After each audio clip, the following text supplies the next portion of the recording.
Today on Dr. Phil, the Jodi Arias murder trial. We find the defendant guilty.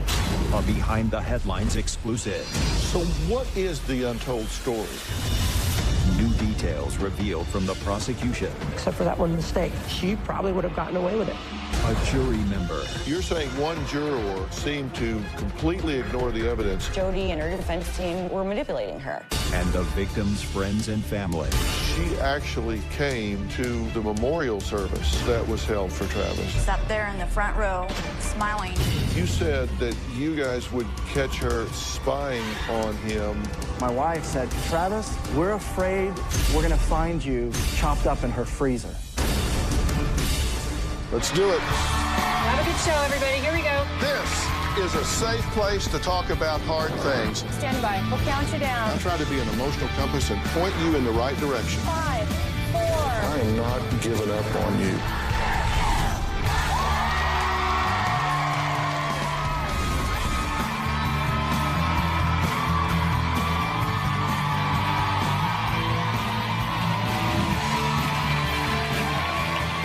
Thank you, guys. Thank you. You know, a beautiful 27-year-old energetic California girl who loved photography, Jodi Arias, made headlines for killing her ex-boyfriend, Travis Alexander, in 2008. When his body was found in the shower, he had been stabbed more than 24 times, had his throat slit, and was shot in the head. Jodi initially denied any involvement in his death, and an interrogation video that captured her examining the police audio recorder, doing a handstand and digging through the trash became an internet spectacle. Later, Jodi changed her story when investigators found some incriminating photos that placed her at Travis Alexander's home the day he was murdered.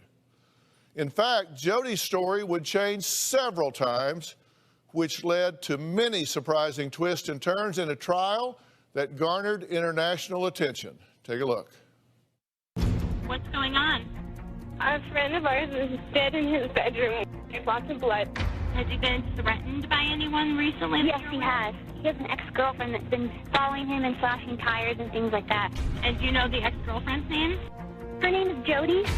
Jodi Arias is behind bars on a charge of first-degree murder. The petite 28-year-old from Yreka, California, is accused of murdering her ex-boyfriend, Travis Alexander. The evidence is very compelling, but none of it proves that I committed a murder. He seemed to have it all, a deep belief in the Mormon faith and a devout following as a motivational speaker. But that all ended when his body was discovered June 9th in his Mesa home. His neck had been slashed from ear to ear. He had been stabbed 27 times and shot in the face. Investigators found photos on a digital card from a camera at the murder scene. The photos show Jodi Arias nude in bed, Travis Alexander posing in the shower. She's told a lot of stories denying involvement in the killing. Did you kill Travis Alexander? Absolutely not. No, I had no part in it. Who do you think killed him? I have no idea. Then blaming masked intruders, and then finally admitting what she'd done. But she said it was in self-defense and that she was the victim of a violent and perverted lover. No jury is going to convict me. Why not? Because I'm innocent, and you can mark my words on that one. No jury will convict me. The person who committed this killing sits in court today. It's the defendant, Jodi Ann Arias. Bombshell tonight. After months of testimony, days of deliberation, the jury hands down a verdict in the Jodi Arias Murder 1 trial. We, the jury, do find the defendant as to count 1, first-degree murder, guilty. During the sentencing phase, the jury deadlocked and the judge declared a mistrial. A retrial of the sentencing phase began on October 2014. And the same thing happened. A mistrial was declared yet again. Judge Sherry Stevens will now decide whether Arias will spend the rest of her natural life in prison. This in the hands of the judge after 2 exhaustive trials ended in hung juries, not able to unanimously decide on the death penalty. The final count, 11 jurors for the death penalty, 1 lone holdout for life in prison. It is ordered. The defendant shall be incarcerated in the Department of Corrections for the rest of her natural life with no possibility of parole. And with that simple ruling from Judge Stevens, Jodi Arias will one day die in prison. Over the course of the 2-year televised trial, people watched prosecutor Juan Martinez fight to convict Jodi Arias, a woman accused of using flirtation and sex to manipulate men. Take a look at Juan in action. How is it that you are not remembering what you're saying? Because you're making my brain scramble. So, in this case, you're looking to point the finger at somebody else again, right? No, it's my fault. So you believe the reason that you can't be effective on the witness stand is because somebody is asking you questions in a way you don't like. I have no problem telling the truth. Ma'am, were you crying when you were shooting him? I don't remember. Were you crying when you were stabbing him? I don't remember. How about when you cut his throat? Were you crying then? I don't know. You're the one that did this, right? Yes. Well, Juan Martinez speaks out for the first time about the behind-the-scenes antics that he says happened during the trial that the public is not aware of. So please welcome prosecutor and author of Conviction, the untold story of putting Jodi Arias behind bars, Juan Martinez. So thanks for being here.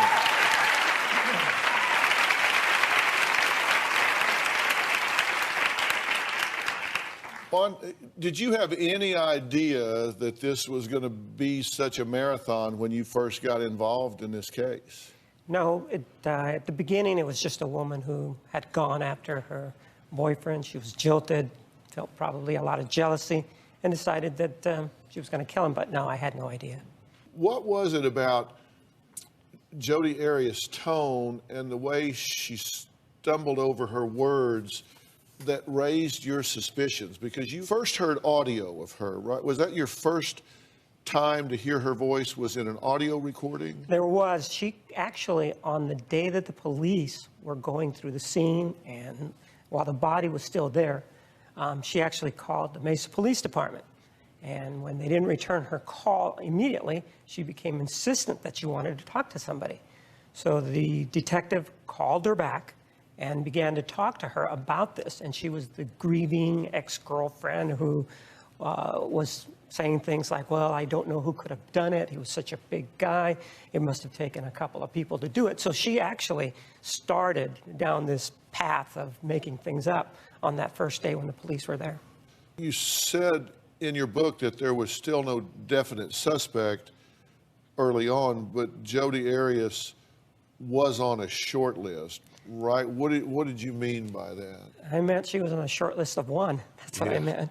Yeah. I mean, from the very beginning, when I went to the scene, I was talking to the detective, and he said, well, we really don't have any suspects, but everybody keeps talking about this ex-girlfriend, Jodi Arias. Even early on, you were starting to hear words like stalker and jealous, and those things started coming up early. Right. Everyone that was there that talked about her had nothing but negative things to say about how she wouldn't leave this guy alone. But she had an alibi, right? What was it? Well, her alibi was that she was in Utah with another individual, cavorting, whatever that may mean. They were hanging out. What did she do as her mugshot was taken? She had her head tilted to the right. She was in an orange jumpsuit, and she smiled. And her explanation for that was that, well, it wasn't her fault that she was doing this. It was actually Travis's fault, the guy that she'd killed, because that's something that he would do. So tell us about the inconsistencies in Jodi Arias' stories. Initially, she had said that she wasn't there. Then she said, well, it was a couple of individuals that actually did this, a man and a woman. And now, well, I'm the person that did it, but he was the one that attacked me. This was self-defense, and I stabbed him 27 times, slit his throat, and shot him in the head. When she said that it was self-defense, in my mind, it absolutely could not be self-defense, because this was a case of overkill. She killed him 3 times over. She stabbed him when he was sitting in the shower, and after he got up, went over to the sink, and she continued to stab him in the back. He made his way down the hallway a good 15 feet. When he got to the end of the hallway, he collapsed, and then that's where she took his head and slit his throat from ear to ear. He didn't die from that. So he was spurting blood everywhere. Then, for good measure, she dragged them all the way back to the sink and put a bullet in his head. And she asked to see the crime scene photos several times during her interrogation. She later admitted during the cross-examination that the reason she wanted to see the photographs of the crime scene was so that she could make up her story, so that it conformed to what evidence the police had found at the scene. When you're watching these tapes, how did you interpret this behavior? Well, when you look at something like that, you have to take into account that later on at trial, you're going to have to deal with it. So for me, at that point, I decided that if she took the witness stand, which I believe that she would, that I had to be very assertive, very aggressive with her, which subjected me to a lot of criticism that I wanted a yes or no answer a lot of the times. All right, next, revelations from behind the scenes of the trial. Plus, we'll meet one of the jurors from the second sentencing phase of the Jodi Arias trial and find out what that juror says happened behind the scenes during deliberations that led to another hung jury.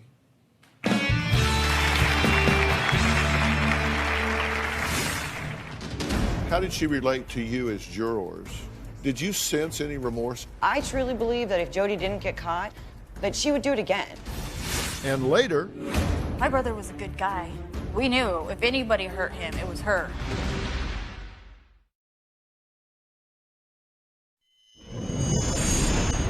If you take a look behind me, you can see where Jodi Arias will begin her prison sentence, home to maximum security inmates. Now, this is where she'll spend roughly 22 to 23 hours a day in an 8x12 cell. Life in Lumley will be much more solitary. well, it's been almost a year since Jodi Arias was sentenced to life in prison without the possibility of parole for the gruesome murder of her ex-boyfriend, Travis Alexander. Now, prosecutor and author of Conviction, the untold story of putting Jodi Arias behind bars, Juan Martinez, is with us today. There were things that you knew that you kind of kept close to the vest. For example, Jodi had borrowed 2 gas cans a month before the trip to Mesa, Arizona. So was she planning this that far in advance? She was, and with that information, I started to look at some of the receipts that were taken during an execution of a search warrant at her house, and I saw that there was a receipt from a 5-gallon gas can. So now I knew that I had 3 5-gallon gas cans, 15 gallons, and I also knew that in an interview with the police, her mother said, well, Jodi told me that she wasn't anywhere in Mesa, and she had the receipts to prove it.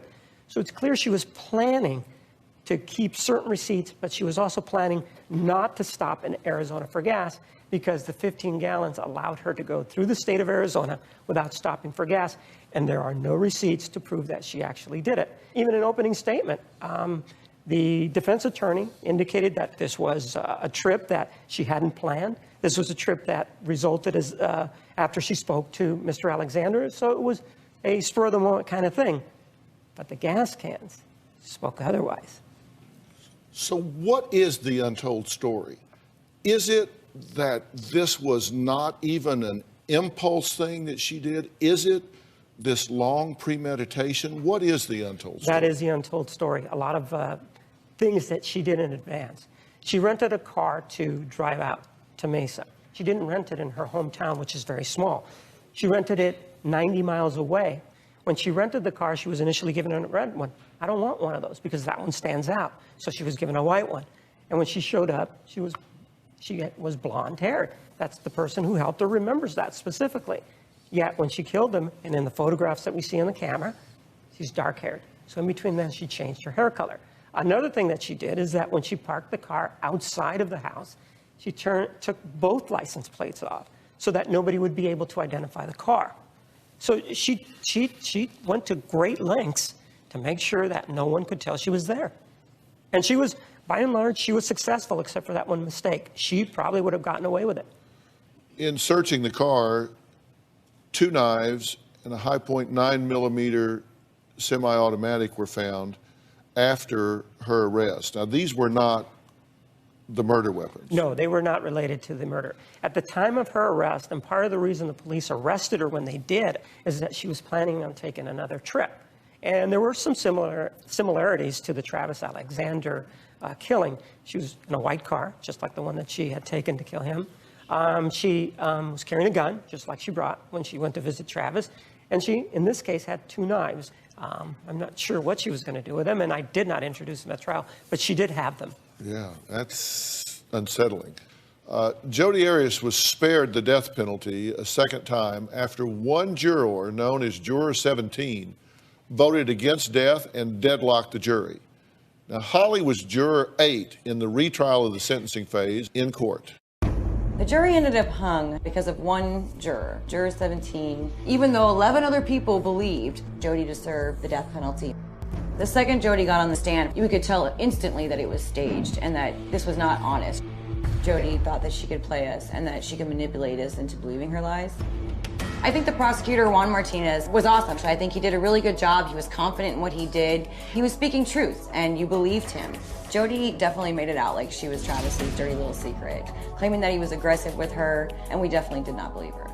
Our last-ditch effort for Juror 17 was to show her the brutality of the crime. So we laid all of the photos out on the table. It was disturbing to look at. Day of sentencing, when Jodi had her opportunity to stand up and beg that she gets life with parole, she used her time instead to share that she all of a sudden does remember when she slit Travis's throat and that he was conscious. And that to me was confirmation that I was on the right track. She was as evil as I thought she was. Well, Holly, thanks for being here and talking about this. So you're saying except for this one juror that certainly is entitled to her opinion, but just seemed to completely ignore the evidence, you believe that she would have gotten the death penalty? Oh, definitely, yeah. Everybody else believed that this was an evil, intentional, premeditated act? Absolutely. Do you think she had an agenda? I think it's possible she after it was over, I felt like maybe because of the Juan Martinez apparently had convicted her ex-husband. But in my opinion, Jodi and her defense team were manipulating her into believing these things. How did Jodi relate to you as jurors? She definitely tried to make eye contact with us. You know, she definitely didn't seem like the Jodi from the pictures that we were seeing. She definitely looked like a little librarian type, and I think she really wanted us to focus on her, just look at her and think, hey, I'm a real person, I'm not this monster. Did you sense any remorse in her whatsoever? None at all. I truly believe that if Jodi didn't get caught, or if she was ever released, that she would do it again. Okay.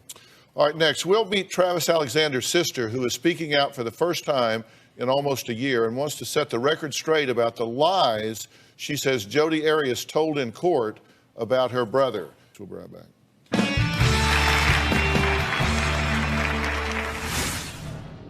He had told you that Jodi was stalking him. She was slashing his tires, and he would take off on vacation and come home, and she was sleeping in his bed. One time he found her hiding behind the Christmas tree. And later, my wife said this: we're afraid we're going to find you chopped up in her freezer.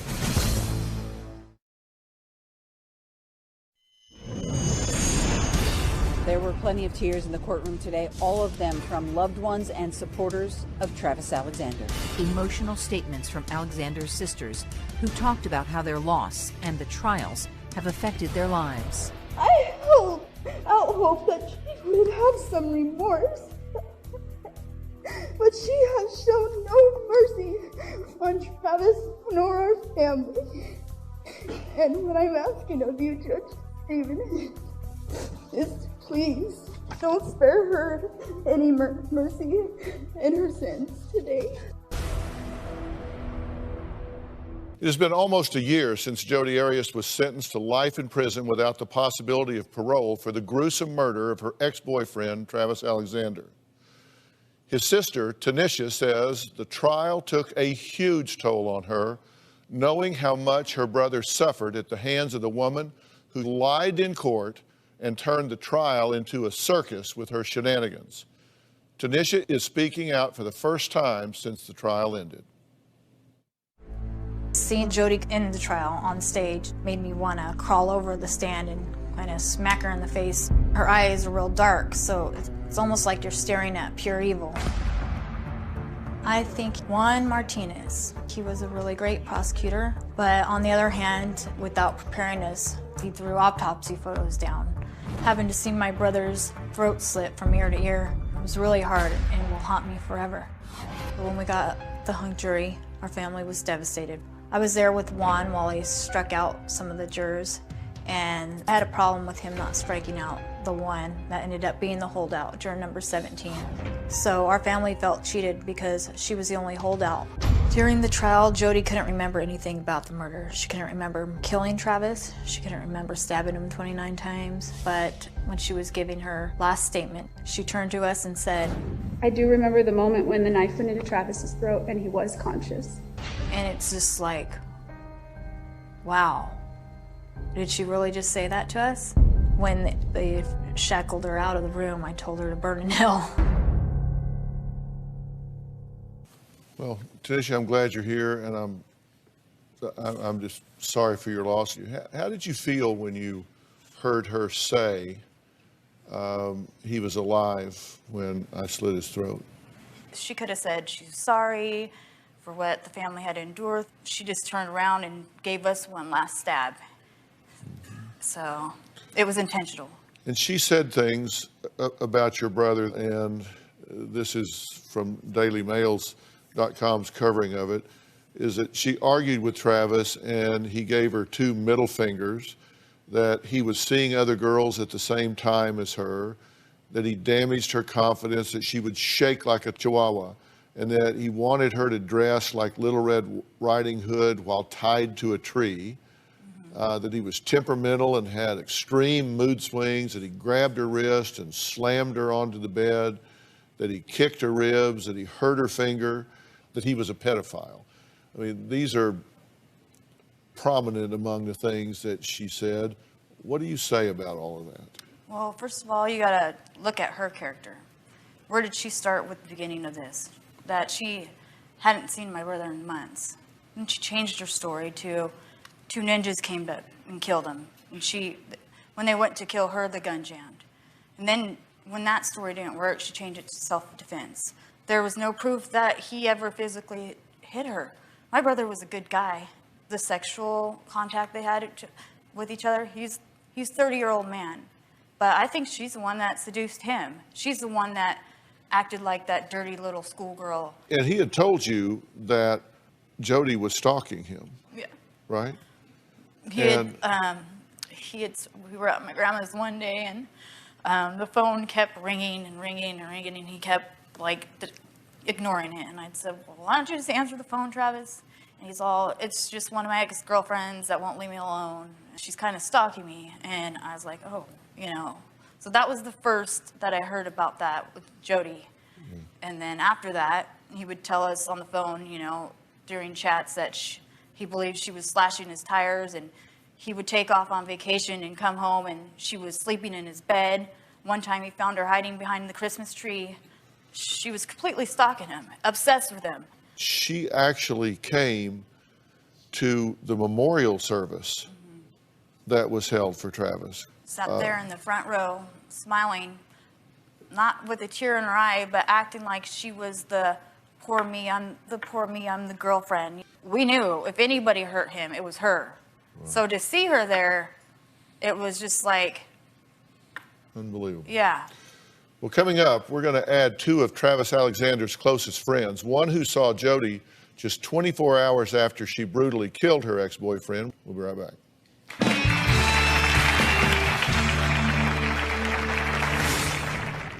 I said, Travis, something's wrong with her. My wife says, stop, she's out there. Travis rips the door open, and that was evil standing there like I've never seen before in my life. And later, they had this huge fight. Nobody's ever figured out why did she make the sex tape and what they were fighting about. And my theory is that she was blackmailing him.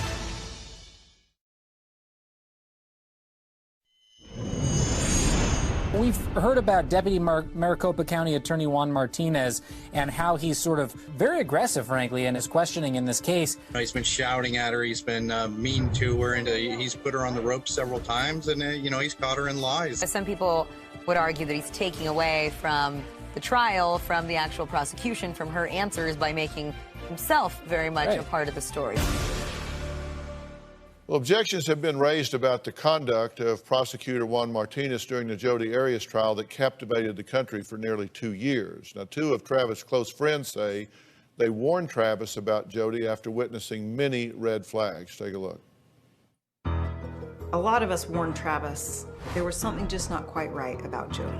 Travis made the comment several times that if you ever find me dead, Jodi's the one that killed me. There's something off about her. I began to see these red flags. Jodi admits that she had been into his email and forwarded herself email between Travis and other women. Who does that? She was going through his phone and he got a text message from someone and she replied, "I can't right now, I'm cuddling with Jodi." My wife and I were going to tell Travis he should break up with her when we caught her eavesdropping outside of my bedroom door twice in one night. Pulled the door open, and this look that was on her face, it was pure evil. My wife and I are laying in bed, and my wife said, "Are we safe?" Jodi was a complete stalker. We were at a banquet. She got me in the restroom by myself, stood in front of me, and said, "You know that Travis and I are an item." She was shaking. She just looked crazy. And she said that over and over and over. In the middle of the night, I got a call that said, "Chris, I have bad news. Travis is dead." And after my initial outcry, I said, "Jodi Arias did this." The first words out of my mouth was, "It was Jodi." The most important thing for me is that she never sees the light of day. Well, thank you guys for being here. Clancy, she was jealous. Was she threatened by you? Absolutely. And how did she deal with that? How did she handle you? She knew that I wasn't fond of her, so she tried to be overly nice to me. She had showed up at Travis's house unexpectedly and did sneak through the doggy door. She actually showed up at that time. She showed up at his house. He was actually on the phone with her before and said, "There's no room for you here," because there was a lot of us staying at his house and all of his rooms were full, couches full. And he said, "There's no room. I'll see you tomorrow." But then she shows up and she slept next to and under the Christmas tree. Yeah, and Chris, you said that you guys would catch her eavesdropping and spying on him. It all came to a head when he saw a text message that came from my wife, and it said, "She's driving me crazy." And he said, "Chris, I saw that. What's going on?" I said, "Travis, we need to talk." And he says, "Well, start talking." And I said, "I'd like us all to be here." So my wife, myself, and Travis were upstairs having this conversation. We thought Jodi was asleep. My wife said this. She said, "Travis, we're afraid we're going to find you chopped up in her freezer." My wife says, "Stop." And she says, like, she's out there. And so Travis jumps off the bed, rips the door open, and that was evil standing there like I've never seen before in my life. Like, that look that we saw, that was so scary and so frightening. Like, are we in danger? That's pretty bold. And I just said, "Look, Travis, I love you. I'll always love you. There's something wrong with that woman. She's no longer welcome here, and that's just the way it's going to be." Are you worried that the evil hasn't stopped? One of her cellmates actually contacted me after she got out of jail with her and told me that she was talking about putting out a hit on one of the siblings and myself and Chris and Sky. Have you reported this? No. I'd start there. What were you and he doing the last time you saw him? We got to go and pass out care packages to the homeless, and he got out of his car and just shook all the homeless people's hands and heard about their situations and just told them, we've both been homeless too, it doesn't matter where you come from, it matters where you're going, and just, try to motivate them and uplift them. And it's a very special day that I'll cherish forever, because I never knew it was going to be our last day. And now it's not here. So I'm thankful for that day. Well, I hope as time passes, these terrible memories give way to those really positive things that you cherish. I think they will shine bright, and these things will begin to give way to those really positive things that all of you have experienced about him. When we come back, we're going to meet a man who is, you're going to be shocked after everything that you've heard. He's one of Jodi Arias's biggest supporters. After following the trial, he even wrote a song defending her. We'll hear what he has to say. We'll be right back.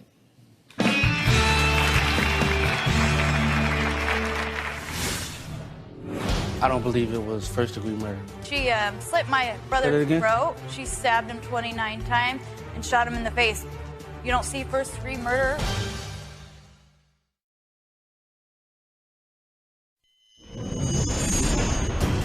I wrote Jodi a letter after I saw a couple of her interviews, and I felt as though her interviews was one-sided. I had a friendship with Jodi for a little over a year. Went to visit Jodi 3 times. I wrote a song about Jodi Arias.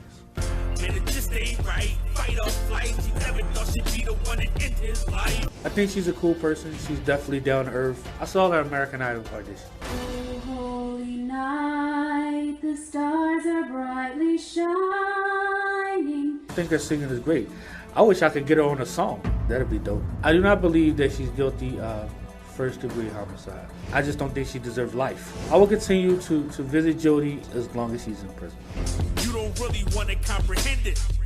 That's why y'all wanted death for the sentence. Kareem, you think that this is a self-defense situation? Yes. I don't believe it was first-degree murder. She slit my brother's throat. She stabbed him 29 times and shot him in the face. Premeditated. You don't see first-degree murder or premeditation? I mean, second degrees, that's good? I think it was second degree. Really? Where's the proof? You said you thought it was... I didn't come here to argue with you. I didn't either, but I want to know where you think that my brother's throat got slit. She didn't deserve to get first-degree murder. I didn't come here to argue with you. Of course not. You just came here to rap about Jodi Arias, right? That's my homie. Well, get your 15 minutes of fame. I just feel like maybe if you research that a little bit more, your opinion might change. I think I've done enough research. Well, so you've written this song. How's it doing? It's doing good. Yeah? Getting a lot of exposure for it. How many copies have you sold? Sold about 50 copies so far. Yeah, I think you're entitled to your opinion, but I do think in fairness, you should consider challenging yourself, because I really believe that other than Jodi, who has been demonstrated to be a pathological liar, is the only one that has ever uttered so much as a syllable about him being abusive with anyone. I would think you might want to re-examine that. Coming up next, we're going to meet investigative reporter and a good friend of mine, Jane Velez Mitchell. She has covered the Jodi Arias trial from the beginning. We're going to find out what she says happened during the trial that the public did not get to see when we come back.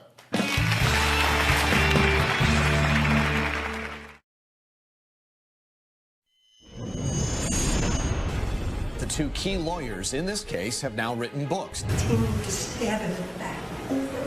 On the witness stand, Martinez went after Arias. His verbal jabs attracted national media attention. Now his soon-to-be-published book, titled Conviction, The Untold Story of Putting Jodi Arias Behind Bars, promises to unearth new details from the investigation that were never revealed in trial. I think it's a horrible idea, and I can't imagine what on earth the county attorney's office is thinking. Well, prosecutor Juan Martinez has received some criticism for writing a tell-all book that he claims will rip the lid off the behind-the-scenes drama that happened at the Jodi Arias trial. I, for one, am tickled to death that he wrote this book. Investigative reporter Jane Velez Mitchell covered the Jodi Arias trial from the beginning.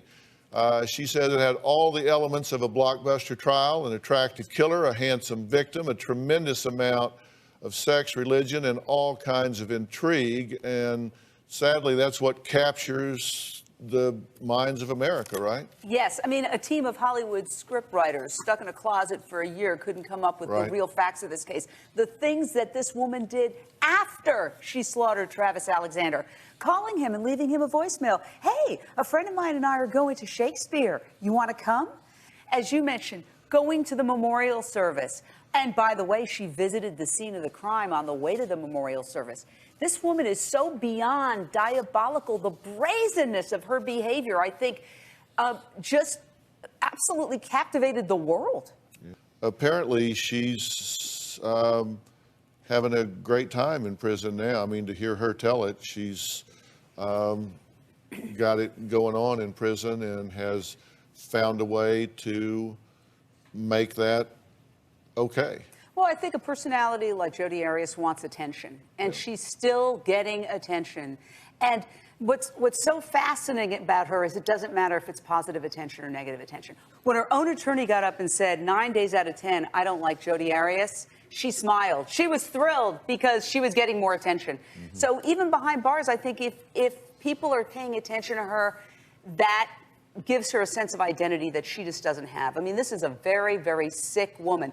I believe she is nuts, but she does know right from wrong, as evidenced by her absolutely diabolical planning. And I have to say one thing, Dr. Phil, I have a theory of this case that I outline in my book, that she used that sex tape that she recorded on May 10th, surreptitiously, of Travis Alexander, and they said some very raunchy XXX rated things, and that she called him a couple of weeks later, and they had this huge fight over text and instant message. What were they fighting about? Nobody's ever figured out why did she make the sex tape and what they were fighting about. And my theory is that she was blackmailing him with that sex tape and saying, you better take me to Cancun on that trip that's about to happen with all of our mutual friends. You better take me or I'm going to play this raunchy sex tape for the world. And that's when he turns around and says, you've betrayed me, you're evil, you're the worst thing that's ever happened to me in my life,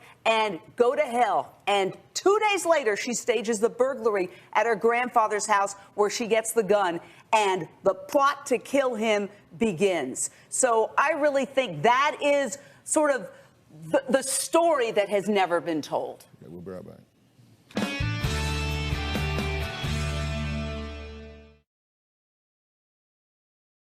There's a certain type of mental illness that tends to get worse with therapy. And I'll tell you why, because they just learn the buzzwords. They learn how to mimic empathy. They learn how to say the things people want to hear, and it just makes them harder to detect. Dr. Phil, she stalked another boyfriend long before Travis Alexander. She did it before, and that's why she has to stay locked up forever, because she could do it again. Well, and you heard one, you said they found, what, 2 knives and a gun in her... Right. In another car. Right, when she was going on a trip. Oh my God. I mean, where was she going? Who was she going after? So, Lance, you want to say something? I was just going to talk about the timeline. In March of that year, she actually asked, do you guys think you would recognize me if I had dark hair? So I think it started there.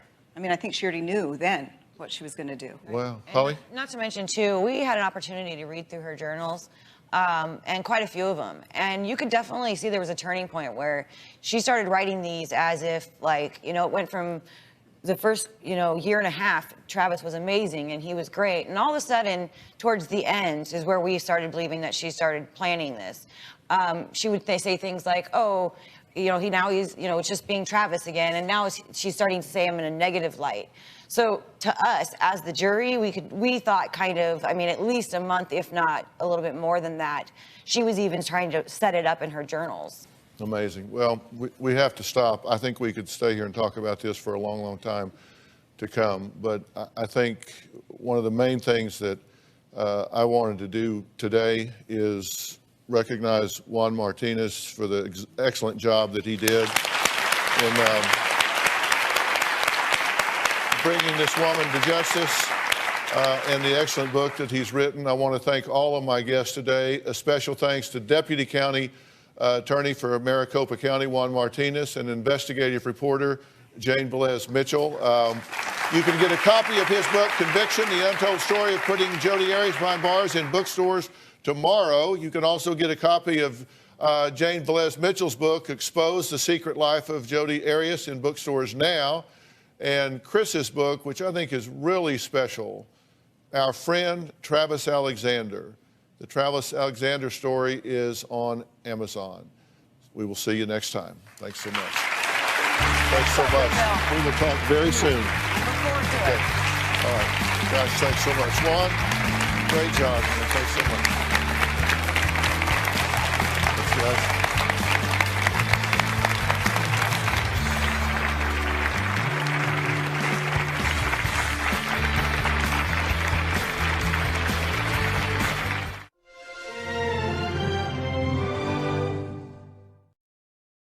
Today on Dr. Phil, the pastor. You went on this escort website to sell insurance. I was trying to expand my sales. The call girl. You told me she was an insurance client. Would this fall under life or disability? The confession. I said it was a wrong relationship. No, you called it an affair. The pastor? Former pastor. All you ever did was kiss her. And I rubbed her back one time. She must be a hell of a kisser. You spent over $60,000. And the bounty hunter. Sam, how many times did Robert bail this woman out of jail? 3 times. Who is this mystery woman? You won't believe what she had to say.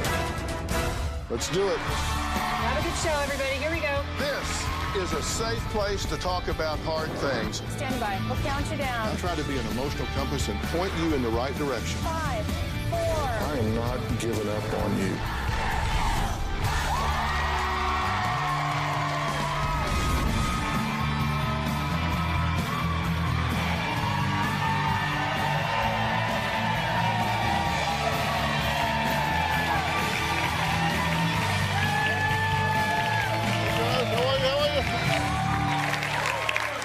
Well, for 34 years, Vicki has been married to her pastor husband, Robert. During that time, they raised a daughter who graduated law school. On the outside, to their congregation, Robert seemed like a normal, loving husband and father. But the pastor was leading a double life that his wife knew nothing about.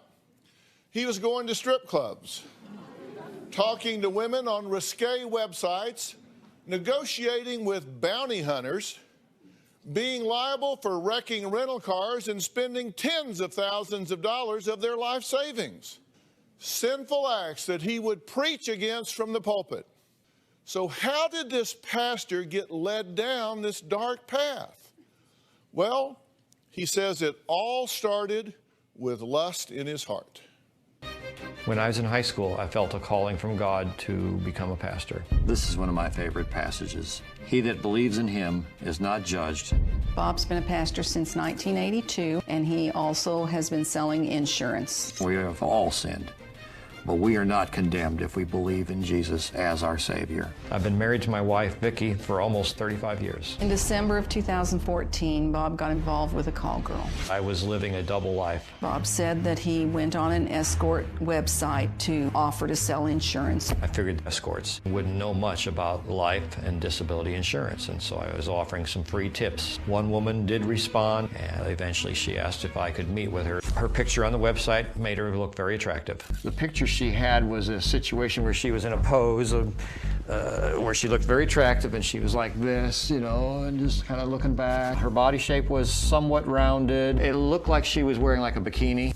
We would start talking on the phone late at night, and she was being aroused by what I could say to her. You could call that phone sex or even sexting. I knew there was the risk of STDs, and so I wanted to prevent myself from having any issues with that, and I know that condoms can fail. So the only thing that really happened between us physically was I would kiss her, and then one time I just rubbed her back. Everything seemed normal in our marriage, but when I heard about Bob and this call girl, I filed for divorce. I had mixed feelings, but I truly had fallen in love with this woman. So that's what prevailed, and I was believing everything she told me.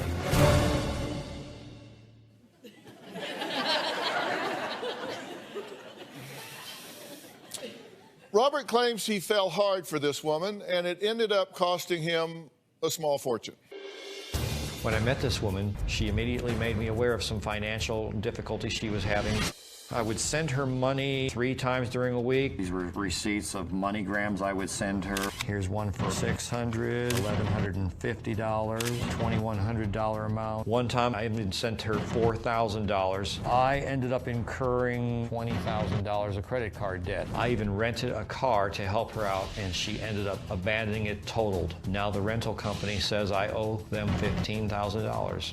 I had a joint savings account. I used almost all of that for this woman, and I also used a lot of money from our joint checking account. One of the biggest financial mistakes I made for her was I was called to pay bail. When she didn't show up in court, I ended up having to pay $9,600 plus an extra $300. I had to cash in an IRA account to pay this off. I truly fell for her, got lost in the emotions, lost track of how much I was lending her. In the end, I paid out more than $70,000 for this woman, plus I'm still liable for the car damage. I acted foolishly because I was being a good Samaritan, but I also had lust in my heart.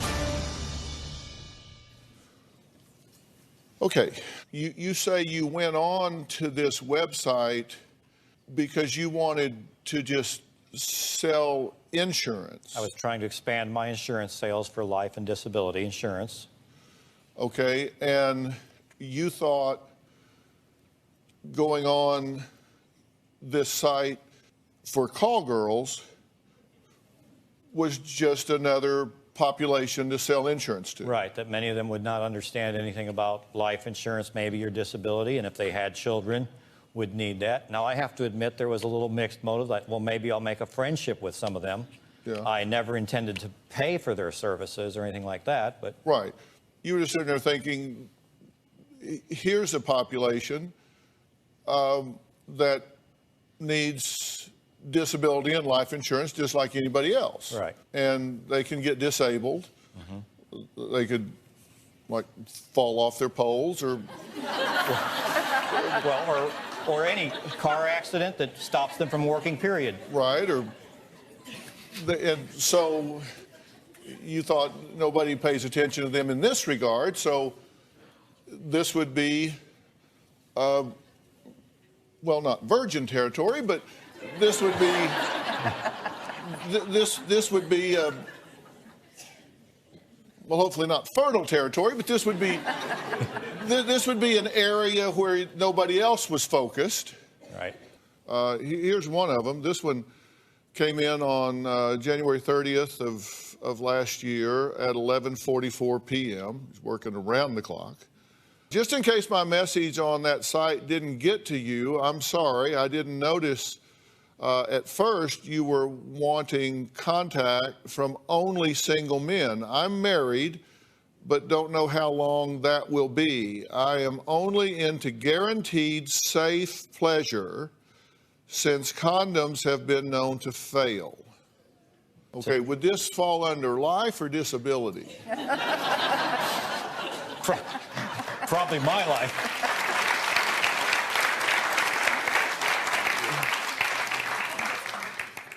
Now I'm starting to develop the friendship approach, which was going away from the insurance side. You're right. Yeah. Friendship approach.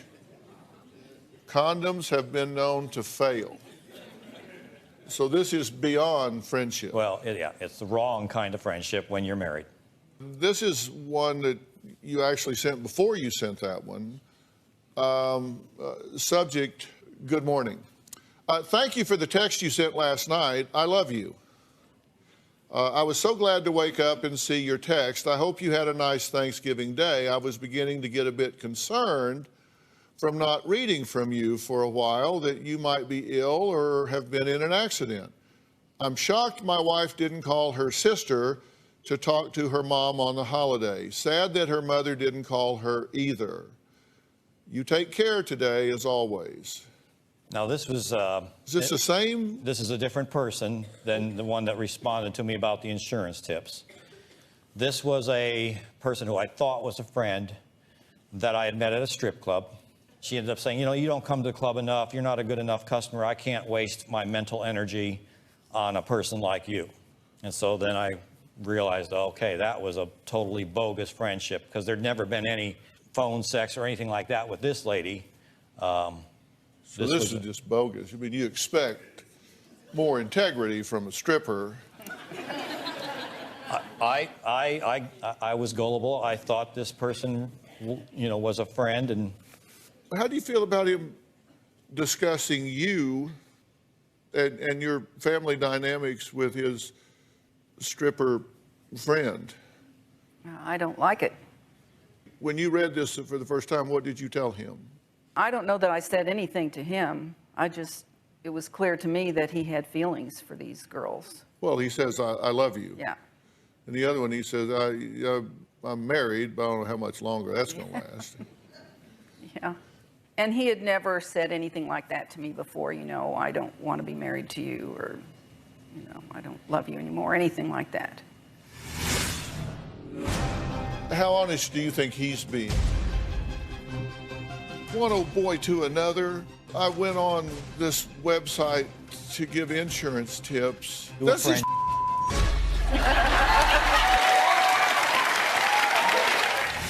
And later, you spent over $60,000. All you ever did was kiss her. Right.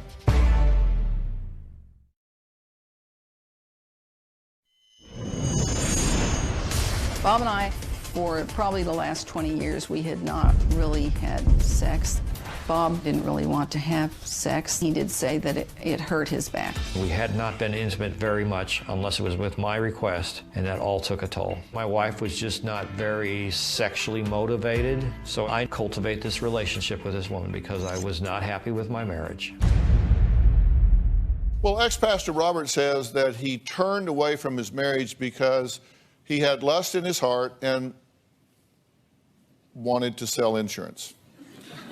But his wife thinks that he more likely turned away from her because his back hurt in the bedroom and they hadn't had sex for 20 years.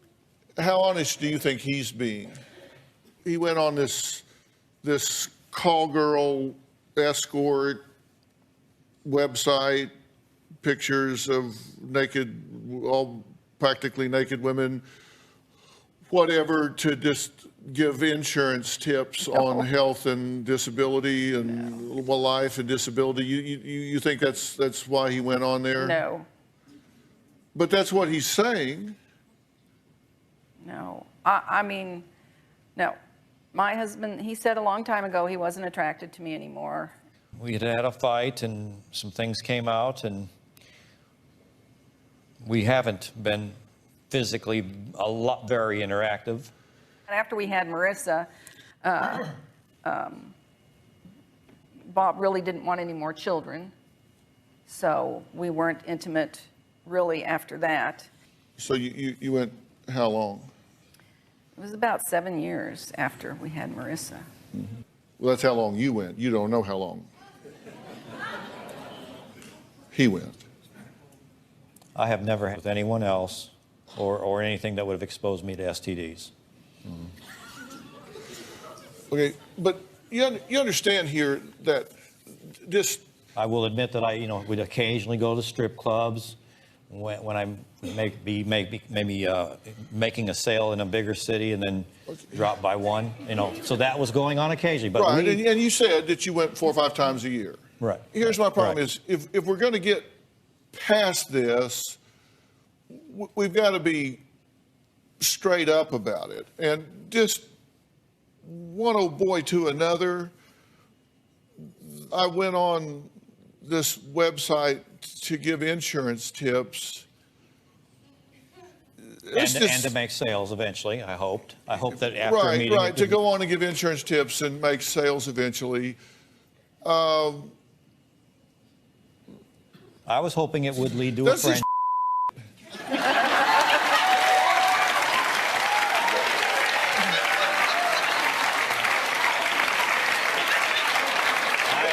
You'll never sell that. No, listen, I'm trying to help you here, Robert. You'll never sell that. You'll never sell that. They'll never believe that. Well, I'm not, and I will agree with you that that was not the only motive. I will agree that I was wide open that if somebody wanted to become a friend of mine, then where I could see them occasionally, that was fine with me. But if that you had understand what developed. you're asking them to believe. You said, oh, I was just going on there because I thought, you know, they need life and disability, and I want to give them some tips and make some sales because I've already run through the pipe fitters union, the carpenters, the teachers union. Right. I've run through all of these other people. There's 360 million people in America. I've exhausted everybody except the call girls, and so I'm now down to them, and so I'm doing this by default.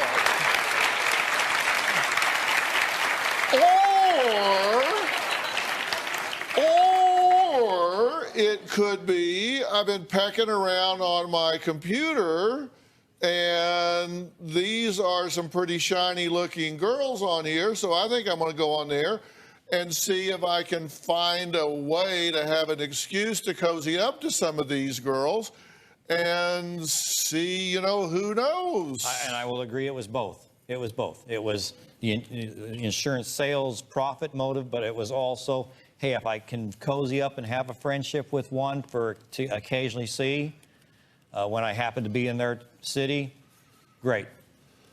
So I will admit that was the wrong motive. It was a mixed bad motive in there. I 100% agree with you, Phil. Okay. Dr. Phil. Dr. Phil, I'm sorry. Okay, well, at least give me that. All right, coming up, we're going to find out what happened the night Robert's daughter busted him on his double life, secret text, secret phone, secret women. We're going to meet her next.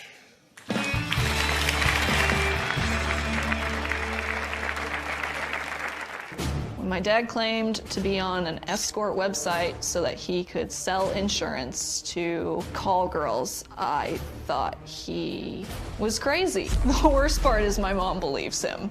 I'm angry at my mom for forgiving my dad. And later, he says, she was trying to turn her life around, like that makes it okay. She'd taken herself off the website Because she found a sugar daddy.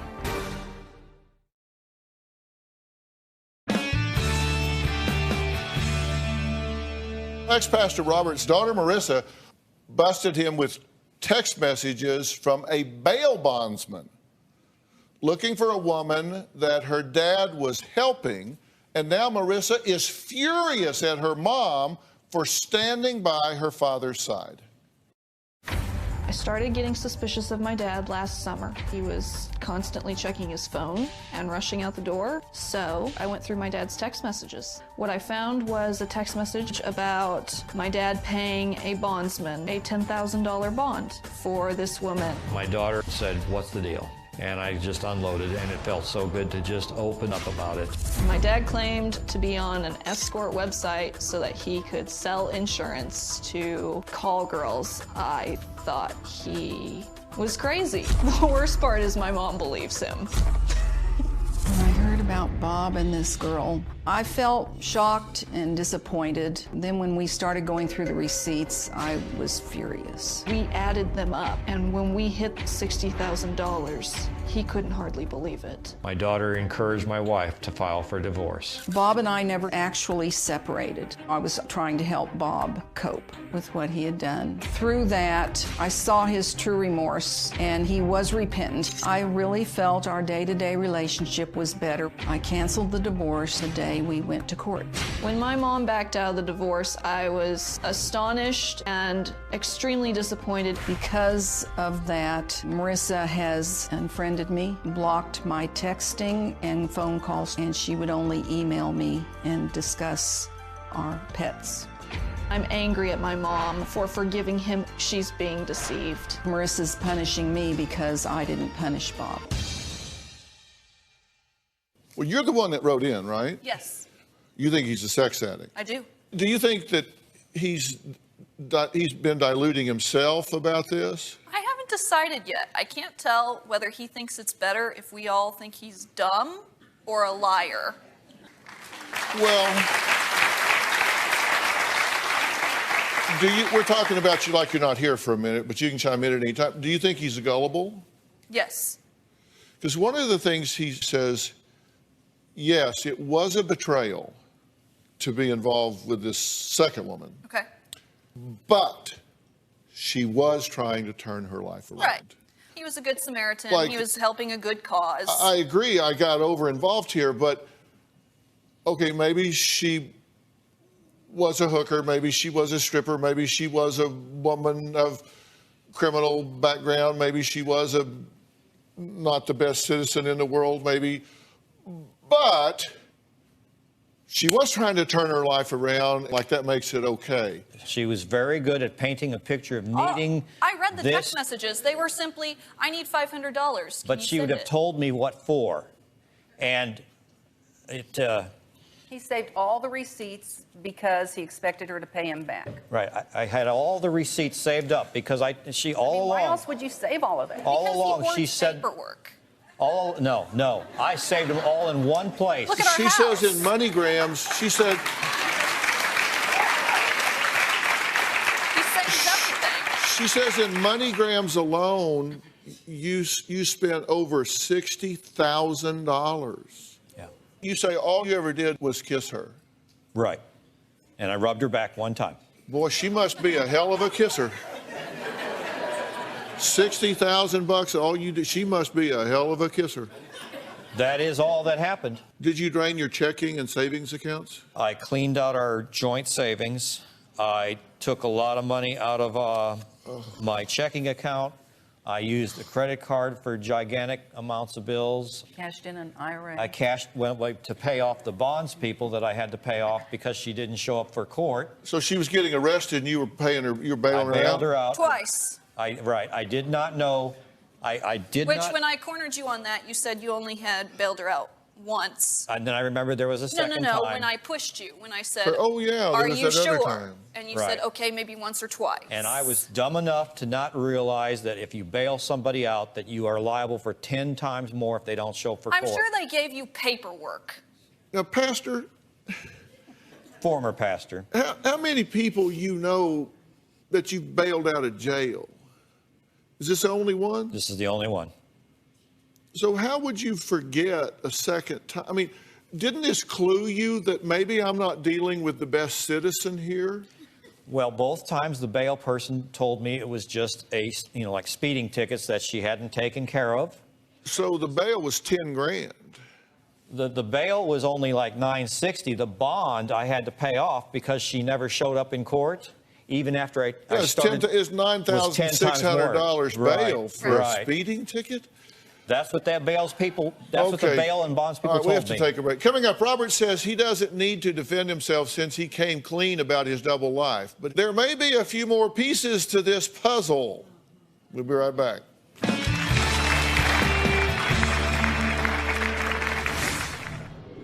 The police asked me if I knew this lady. I told her, yeah, this is a lady that I met. You implied she was a client and that you barely knew her. You lied by omission. You just lied.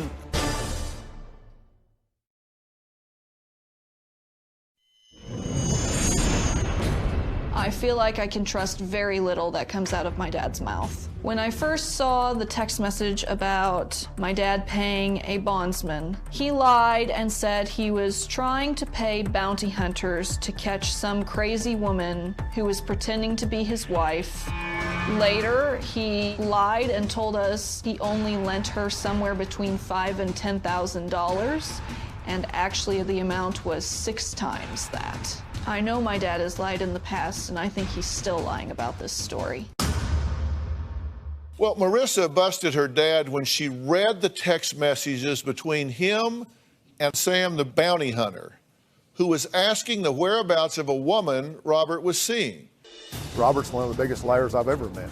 Robert told me that he was going to divorce his wife and marry this lady at one time. Robert sent her money through the whole ordeal.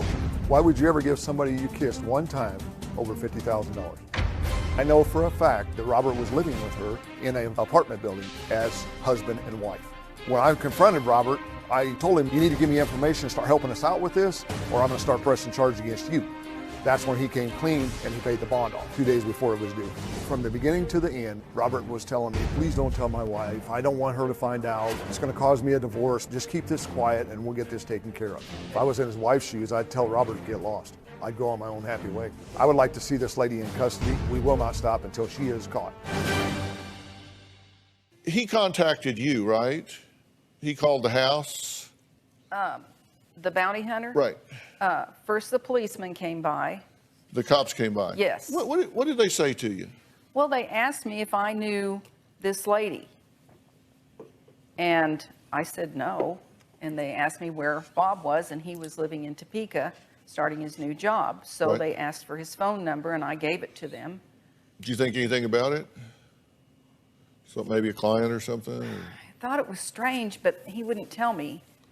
And what did you tell her? I told her, yeah, this is a lady that I met. You said she was a client. I just said she's a prospect that I met, and so I know who this is. And then the bond. You implied she was a client that you'd had as a client for a long time. Well, I had met her.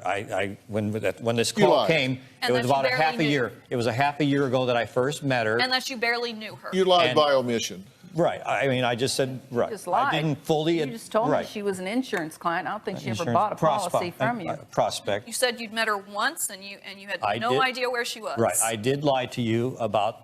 I mean, obviously, I was not going to right there and say, oh, this is somebody I've been talking over the phone with and texting a lot for the last 6 months. You know, Well, that might have been a better option. It would have been. It would have been to stop it all back then. You're right. But Okay, you refer to this as a friendship, but you say when you first confronted him about it, he referred to it as an affair. Yeah, he did. Well, it was a friendship that was going in the wrong direction. You That said was it was way an beyond affair. a friendship. Affair in a general sense of the word. You said it. Well, yes, there was a sexual dimension to it, to me talking to her on the phone while she claimed to be You didn't give any of those having details. pleasure you just from said me talking to it's her. an affair. The bondsman called it an affair. Yeah, I didn't use the You word called it affair. an affair. I said it was a wrong relationship. No, you called it an affair. I remember because it was No. right Did after you I cornered cooperate you. with the bondsman? My dad died about a year ago. Next thing I know, she texts me and says, my father has just had a massive stroke, and we're going to have to go down and turn off his life support, and I'm going to lose my father. She played you. So she said, so there's going to be this big, and then after the father died, her father died, she said, there's going to be this big inheritance, plus I've got grants coming through, and so I'm going to be able to pay you back. Well, the bonds people sat down with me in late July after, I'm thankful that they caught up to me in Topeka, and they sat down and they said, there's been no death, and she'd taken herself off the website not long after I met her. And that's what made me think, okay, she's wanting to stop being a call girl. She had said that that's what she wanted to do is She took herself finish off out her because she training. found a sugar daddy. The bounty hunter said, you offer her $400. You're not going to actually give it to her. But you did also secretly actually send her $200. No, I sent her $150. I sent her one.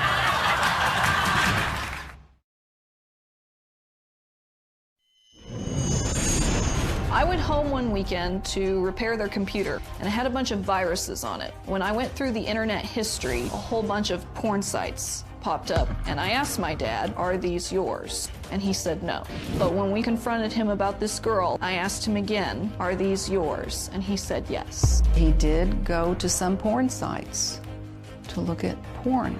My dad says he has a problem with lust, but I believe it's a sex addiction.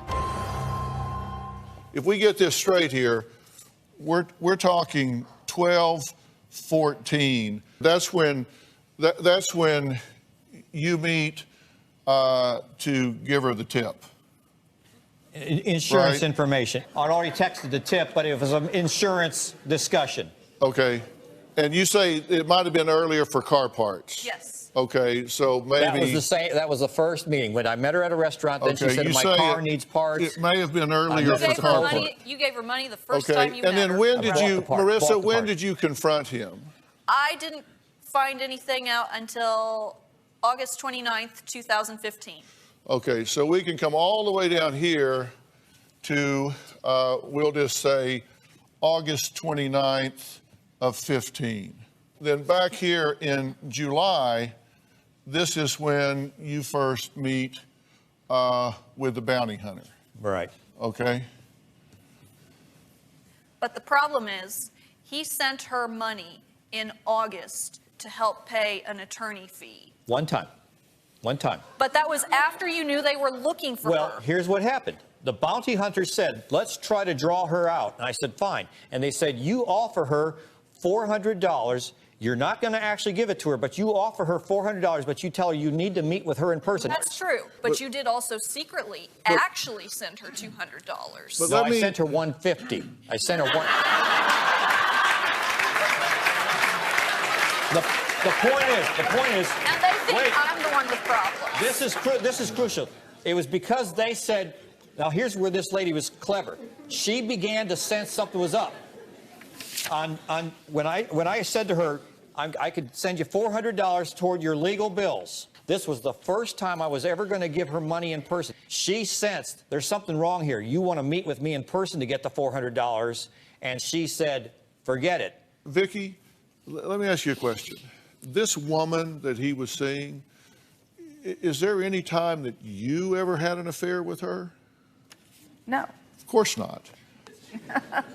Because this bounty hunter that we have now on the phone, they did research, and on my timeline here, he says this is when they met. But their research says that all the way back here from 4/4/13 to 4/6/13, there was a hotel room booked in your name, Vicki, and the desk clerk clearly identified this woman as being there during that period of time in a room booked and paid for in your name. Now, isn't that a coincidence? Wow. And they identified this girl? No. Sam, are you there? Yes. So you say that this desk clerk identified the woman meeting the description, matching the description of the woman that Robert was seeing, correct? Yes. And this was in April of 13 from the 4th through the 6th. Yes. And we have the receipt here for a hotel room booked in Vicki's name. Yes, because I asked him for a copy of that receipt. Which we have now in Vicki's hands.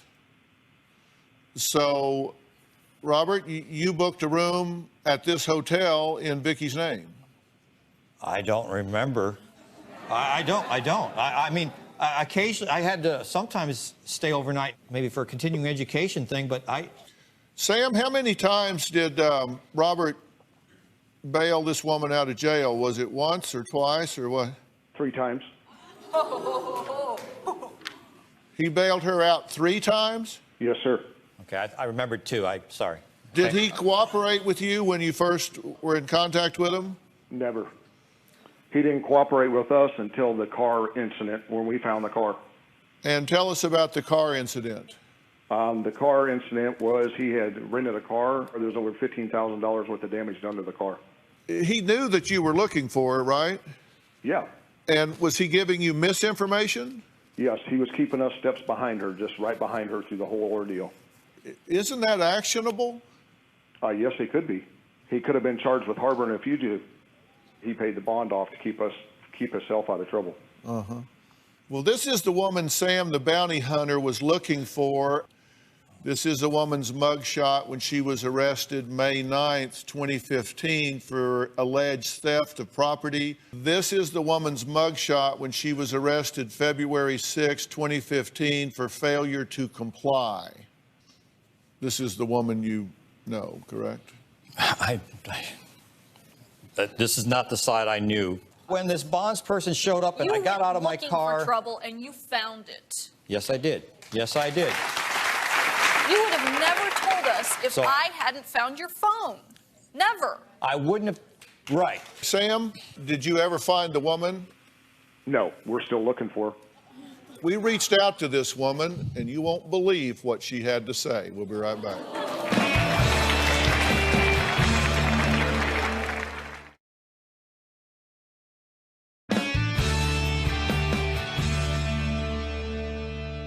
we did reach out and try to locate this woman that you say you had a friendship with. And here's what she had to say. I don't know a Robert. I know him as Tom. I didn't meet him on a call girl site. I just graduated from school last month. I knew that he taught GED at a women's prison. He told me he was living with a lady but was not married to her. He got tired of her always nagging him and moved to Topeka to start a new life without her. He never mentioned having a child.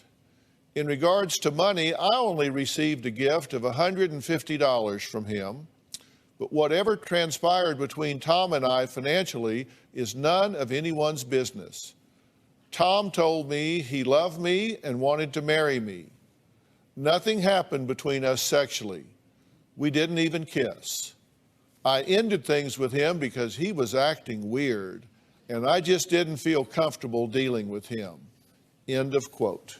Well, she called him when we were both in my attorney's office and told him that everything was lies and mistakes, and she wanted to talk to him, and he told her at that time in front of me, it's all over. She's a liar, but I don't think she's the only one.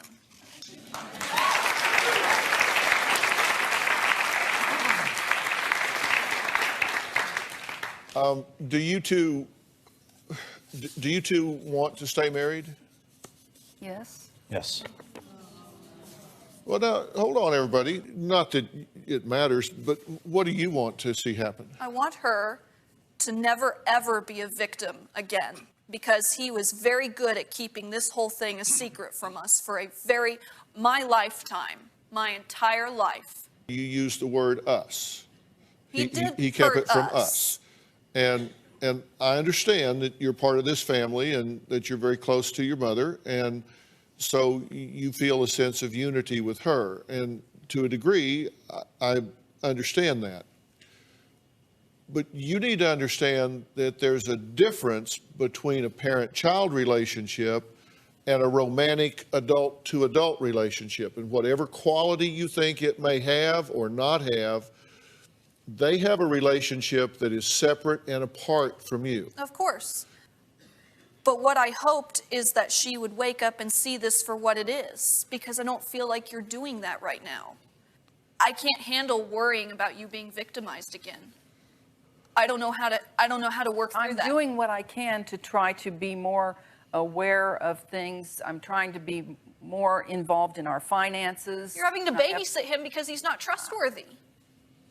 Well, Dr. Phil said we were going to talk more about our marriage issues, so... Right after the break.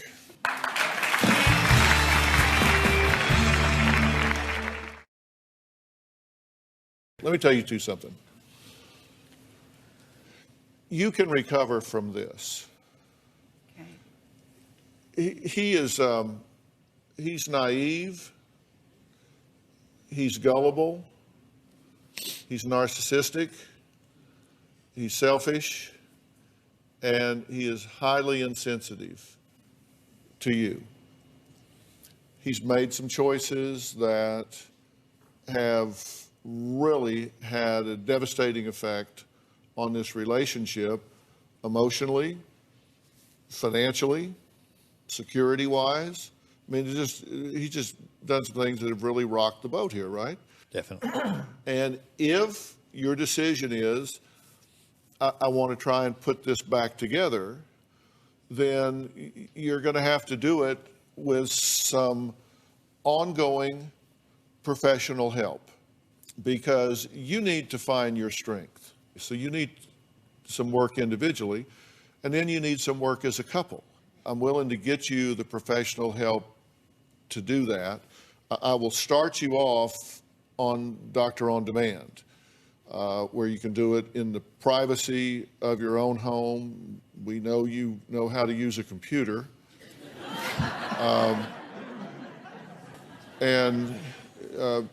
Doctor On Demand, you'll be able to have a licensed psychologist that specializes in this area. One, to work with you individually, and then to work with you as a couple. And then we will go from there and decide. And I think we may do some other things with you beyond that. And if somewhere along the line you decide that he doesn't deserve to be in your life, then you'll make that decision from a position of strength. Okay. And do that once you get started here. But I will start this for you guys immediately. Okay. Thank you. You have had your whole world rocked by all of this, and you've got a lot of anger about this, and I want to get you some help with that as well. I want to help you with that. But be there for your mother right now. If you don't want to deal with him right now, that'll come in time. But be there for your mother right now. I make sure they know I love you guys. Okay, And I but want you in my life. It's more than that. You need to be there for her. If right now you need to set up a boundary, we're just not going to talk about this right now. Let the professionals deal with it. But let me get you some help with that so you can learn where to put those boundaries. Sure. Okay? I want to thank all of my guests today. If you at home want to have your own Doctor on Demand, go to Google Play Store, the iTunes App Store, and download Doctor on Demand app. We'll see you next time. Thank you so much. We'll get this worked out. Thank you for writing in. It's a big help for them. Thanks, guys. See you guys.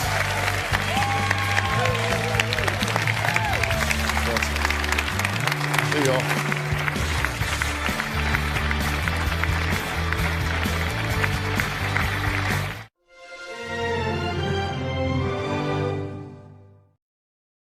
Today on Dr. Phil. Welcome to my hoarding nightmare. Her husband left 12 years ago. I thought he'd come back, and he did. How did you know he was even gone? He wants to remarry her, Are you trying to get half of her stuff? but only if she dumps the junk. My son does not have a place to sleep. You have broken hangers. Yeah, but one side of them's still usable. What the hell are vampire teeth? Let's do it. Have a good show, everybody. Here we go. This is a safe place to talk about hard things. Stand by. We'll count you down. I try to be an emotional compass and point you in the right direction. 5, 4. I am not giving up on you.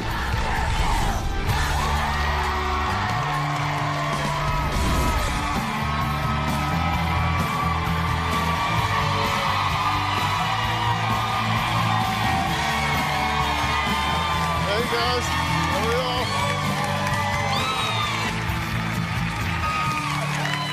All right, take a look at this house where all the rooms are filled with junk.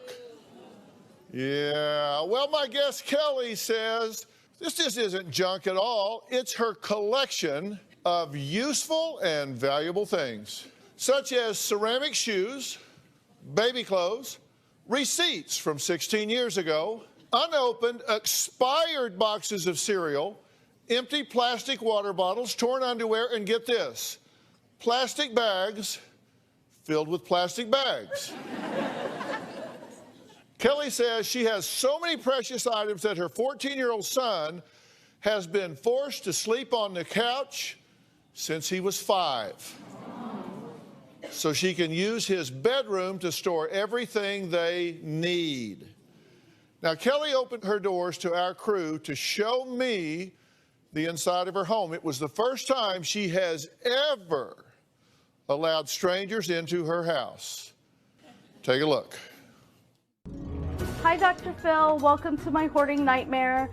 No one's been to my house in 14 years. I'm giving you a peek into my hoarding mess. Here we go.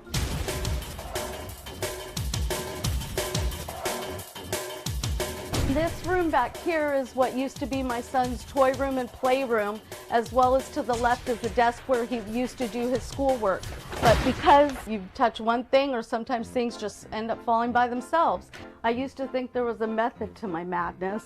This is our kitchen. The cabinets are so full of stuff that even the clutter has spilled over to the countertops. I have stuff up there that's 5+ years old.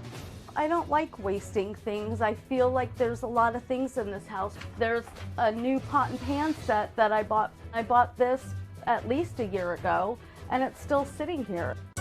This bike I bought for my son about a year and a half ago, and it's still here. He hasn't been able to ride it yet. This is our computer room, and you can't even get into the room. It's behind the door. I'm not even sure everything that's in there. The floor in the hallway is covered with stuff. and the door jams all the way back to the hallway. And even this closet right here, as you can see, stuff falls down, falls out of it. I'm always afraid to open it because I don't know what's going to come tumbling down on me. Some stuff has been here for as long as we've been here. We moved into this house in '97, so who knows what's way back in the back of this closet. I'm not even really sure. Okay, now, get this. Kelly and Richard are here together today. Now, they were married once before, but Kelly's hoarding tore them apart. Now, 12 years later, after Kelly promised to dump all the junk, they're set to walk down the aisle again. Now, I've always said, once you get out, stay out. But they're set to do this again. Slow learners or big love? I don't know. But Richard says nothing has changed.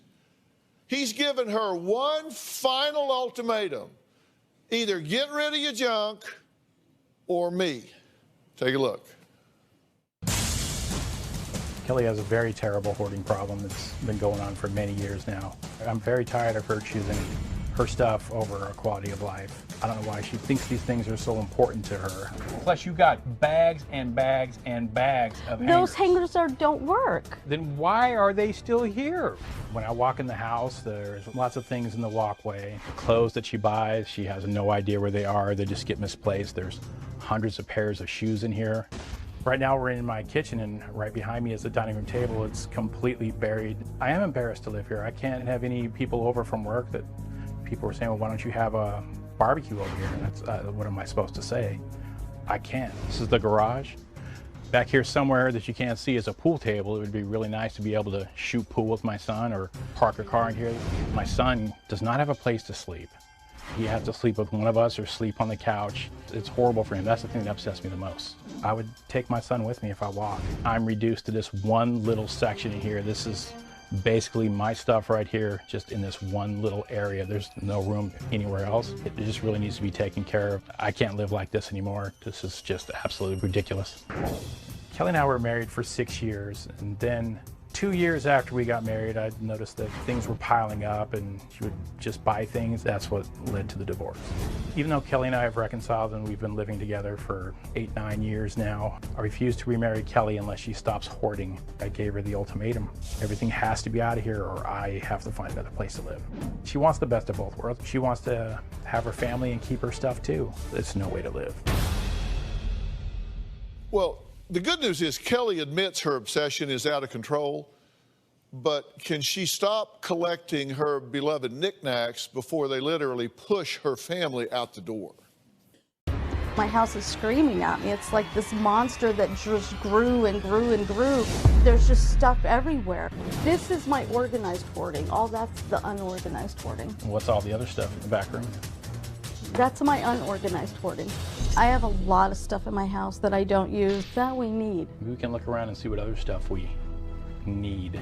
I want to get rid of stuff, but I don't know how to do it. I hang on to it, but I don't want to just throw stuff away or just give it away or donate it. As far back as I can remember, I've always collected things. When you're a teenager, a young girl wants clothes and shoes. So I've always had stuff and a lot of stuff, but I've always been able to maintain it.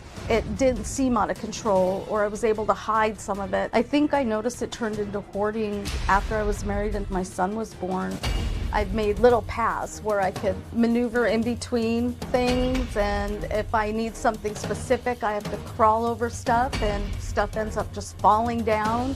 It's not like I showed up one day with a semi-truck full of stuff and dumped it in here. I just don't know how it grew. Put it in a bin or something. Go donate it. Get rid of it. It's stuff we wear. You wear all that stuff. Richard has given me an ultimatum. He'll leave and move out if I don't get rid of the stuff. I don't want to do that. There's some things I want to keep. I haven't seen this in a long time. It's hard to get rid of something.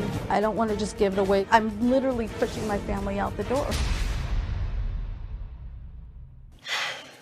Okay, I know what's wrong with you. I'm a hoarder? I'll get to that in a minute.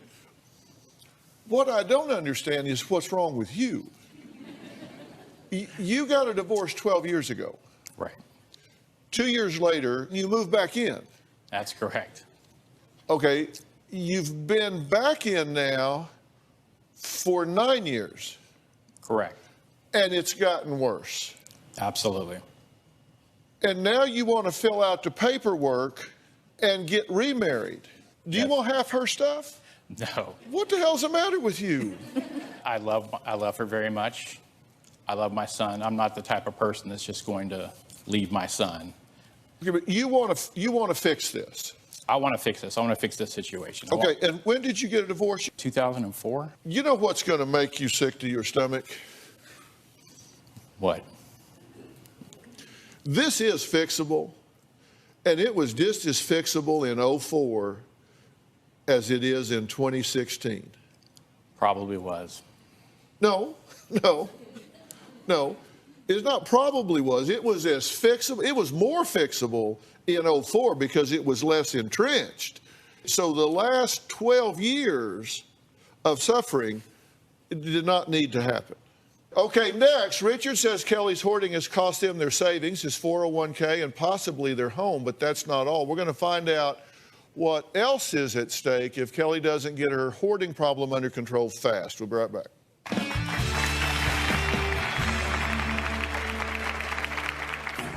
She hoards pretty much everything. I keep bags because I think I'm going to use them. Store bags, plastic bags. She keeps every type of gift bag to reuse. So there's hundreds of these around. They're so pretty that I didn't want to use them. And later, I asked Richard to just bring some things. I don't think you need gloves for it. I know some things you don't know. What the hell are vampire teeth? What?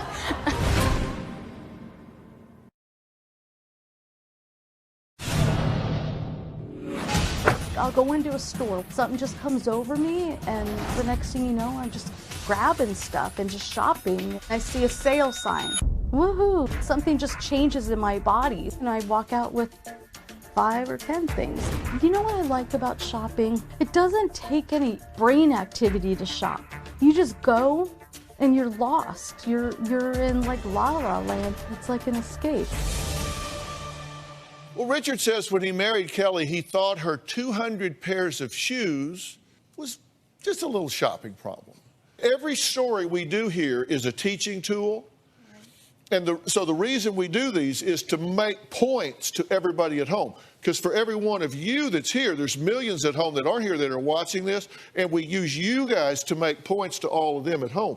And one of the points I want to make is problems don't get better with time. They don't. There's two things that don't get better with time. Problems and bills do not get better with time. Right. And this problem has not gotten better with time. You just didn't deal with it in 04. Why not? You let your marriage crumble rather than deal with this. Why? I didn't think it was a big deal. Oh, your husband is packing his ass up and moving out and serving you with divorce papers, and you thought, well, I just didn't think this was a big deal.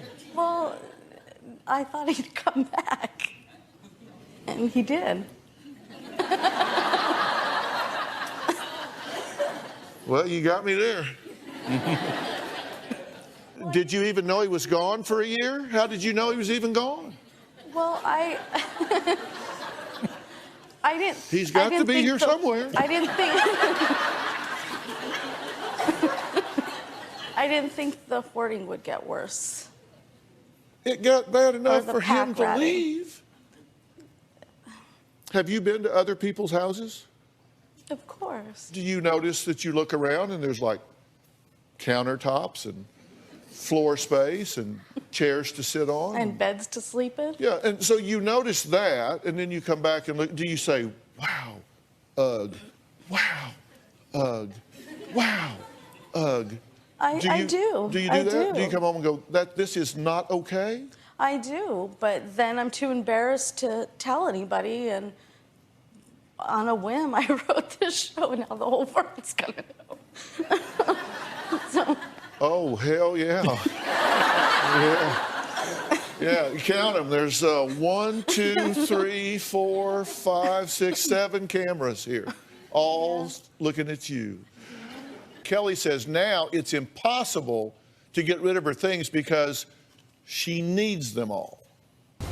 Knickknacks, You have like 10,000 things like this lying around the house. I keep a lot of stuff. Things that I keep or collections are shoes, purses. I keep tags from clothes after we take them off to wash them or wear them. What if I need to return it? I even have a poster of Michael Jackson and John Stamos somewhere from when I was a teenager. I mean, my God. She hoards pretty much everything. How many hangers do you have? Not very many. About maybe, what, 2,000? But just the random odd things, it's baffling. I keep bags. I think I'm going to use them. Store bags, plastic bags. Keeps every type of gift bag to reuse. So there's hundreds of these around. I used to collect gift bags. When I buy them, I have the intention of using them. But they're so pretty that I didn't want to use them.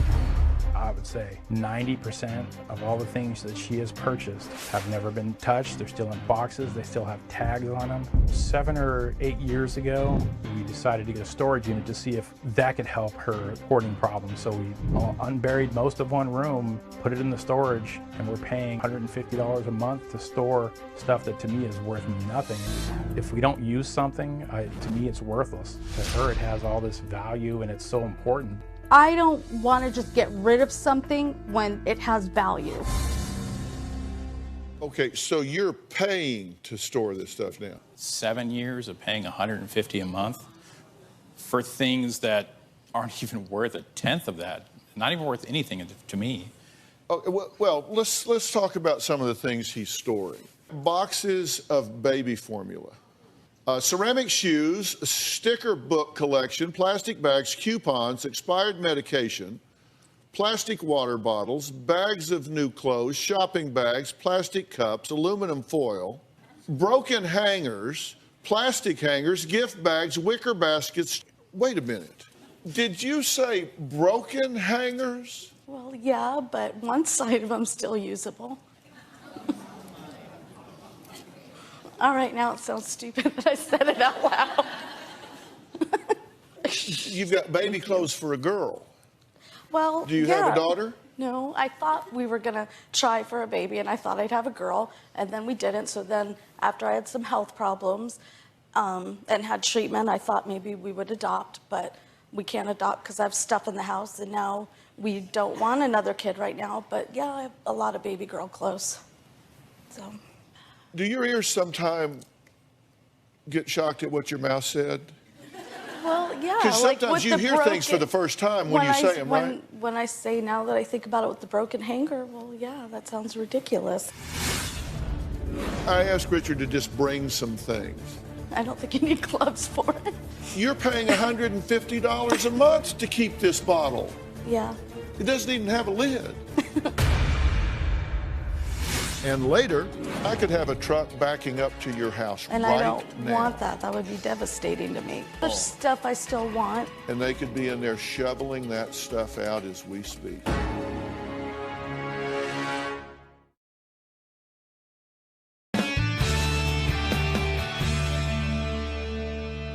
I asked Richard to just bring some things that you have saved.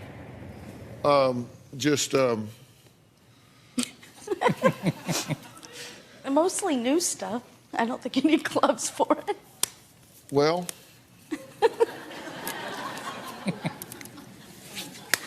I know some things you don't know. No, that's not. This one's not falling good. apart. Some jeans. Can you fit in these? Well, yeah, I thought we could sell them or something. Or here's a shirt, still got the tag on it. Do you know when you bought this? no. You don't know. Hanger? Yeah, And you got how many hangers? a lot. That one on the floor, I think, is the broken one he was talking about. Yeah, right. Here's something. A package of parachuters. Well, yeah, when my son was younger and How old is he? 14. When he was younger, I wanted to be that parent that gave goodie bags around Halloween to all of his friends in class. So I bought lots of Halloween stuff. But So you've had these like 10 years? A long time. Unopened? Clearly, yeah. Did you ever give them away? No, I gave other stuff instead. So why did you buy these? Because I thought I was going to use them. But then when you didn't, why did you keep them? Because I figured I'd use them later. And This is later. well, they're valuable. They cost $1. It says right here they cost $1. If I get rid of them, then it's money I'm throwing out the door. I thought that I would recycle. But you don't recycle. Well, my intention is to, because it's money, it's value. Not if you don't recycle. Well, you're paying $150 a month to keep this bottle. Yeah. It doesn't even have a lid. Yeah, most of them do. This one doesn't. This bottle does not have a lid, and you're keeping this bottle. Oh, here's something. Are you short on pans? No, in fact, we have new pots and pans in boxes, but he wants to get rid of the old ones, and I said no, because they still work. But they can't cook, right, in the house, because you've got clothes hanging in the kitchen. We have a lot of clothes What and the stuff. hell are vampire teeth? You've got 16 pair of vampire teeth? I buy in bulk because they're on. Of course you do. The hell is this? You've got lentils. They're old. They're from what year did you say? These are 2008. That's when they expired. These expired in 2008. I tried to throw them away. I can't about get 4 to years the ago. cabinet to clean it out. These expired 8 years ago. You could use them in balloons for balloons, in a balloon to tie them down and hold them down. May I have these? If you want to do that with them, sure. May I have these? Yeah, yeah. See, you're making progress already.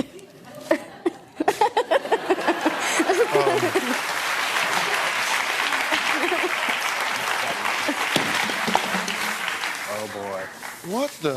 What is this? It's our old DVR, but it has shows on it that I want to watch. Perry Mason? What do you mean it has shows on it you want to watch? Well, we hook it up to this little old TV that I have, and then I could play old shows that I recorded that I still want to watch. So what's on it? A bunch of. Boy, you had a really good chance to say the Dr. Phil show, and you really had a good chance. Yeah. I'm sure that's on there too. Oh, I'm sure it is. Yeah, too late now. Kelly and Richard's son has never had a friend over. He sleeps on the couch. He does his homework on a tray on his lap. Now, we're going to hear from him when we come back.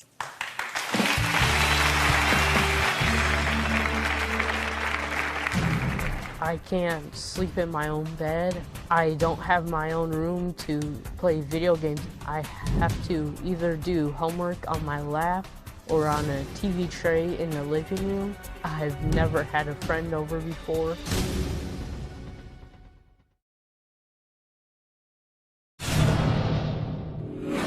This is my son's room, and as you can see, it's cluttered with stuff. There's clothes in here from when he was much younger. His bed's full and everything, so the floor is completely full of stuff. That's why he can't sleep in here.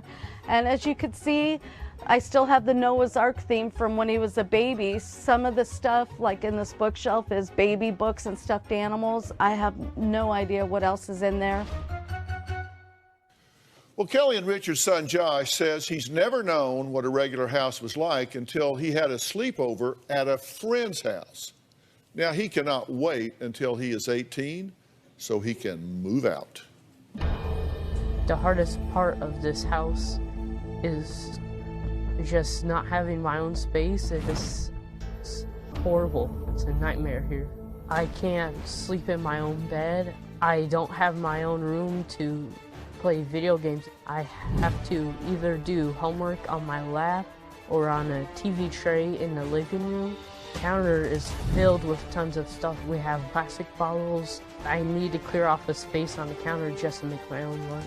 I've never had a friend over before. At first, when I was 5, 6 years old, I thought it was fine, normal for a house to be like this, until I turned 10. One of my best friends, he invited me to a sleepover, and his house was perfect, clean, no clutter, and I had to ask my mom what was going on. Why is our house like this instead of like his? And she told me the truth, and I told her my friend wanted to know why he can't have a sleepover at my house, and I didn't know why. So my mom told me to tell my friends that construction is going on in our house. I feel horrible for her and for my dad. In 4 more years, I'm gonna turn 18, and I'll have my own apartment hopefully by then, and I could just move out. Hey, I'm glad you're here. How do you feel about your house compared to friends' houses? There's a major difference. See, we don't think about it, but you grew up in this. So you never knew any difference, right? No. So when you walked into somebody's house, you had to go, whoa. It was like being in the desert, right? Yeah. It was like wide open spaces. What did you think? It was so different. Didn't know what to think. Yeah. So where do you sleep? I either sleep in our bedroom with my dad or on the couch. Why do you think she does this? Because she buys stuff and hopes that we'll be able to use it, or it'll just become handy at some point in time. Yeah. And what do you think? Do you think it has value? No. There's some good news here. You don't have to wait till you're 18, because this is going to change now. Yeah. I've kind of made light of it because, frankly, I find sometimes if we can kind of laugh at ourselves, sometimes we're not quite as defensive about it. Right. So I'm really, frankly, trying to manipulate you by disarming you a little bit. Okay. Because I feel if I can kind of get you to yuck it up, you're not going to take it so hard when I absolutely rip this out from under you.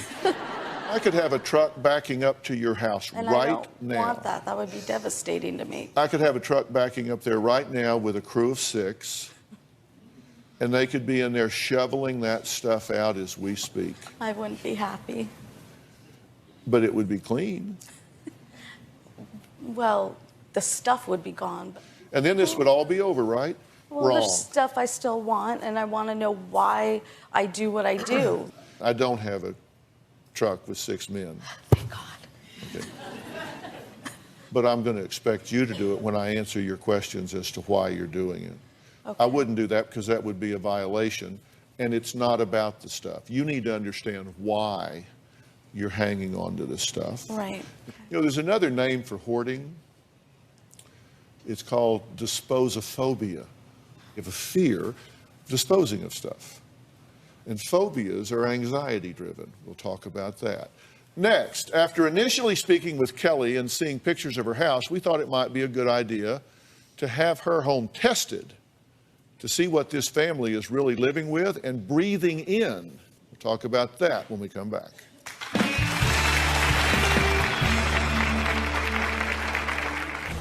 We wake up congested. I always wake up in the morning coughing. I ended up with a lot of health problems. My son keeps saying he's getting sick because he feels congested and stuffed up all the time. He's got asthma, allergies. I'm not sure how many of them could be related to living in this monstrous mess.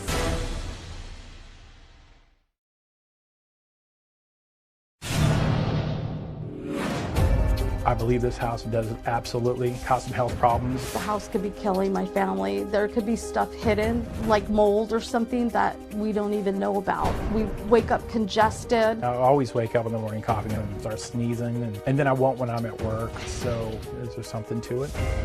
The hoarding, I think it could be responsible for our allergies, for my chronic sinus infections. I ended up with a lot of health problems, and I'm not sure how many of them could be related to living in this monstrous mess. My son keeps saying he's getting sick because he feels congested and stuffed up all the time. My son's asthma or allergies. Who knows what else this house could be causing because of all the allergens and dirt and dust in here. Who knows what else is in here? I don't think there's mold in the house. Kelly doesn't think there's mold in the house. We sent home inspector Scott Collins, owner of Collins Inspection Services, to test the air quality and collect mold samples from Kelly's home.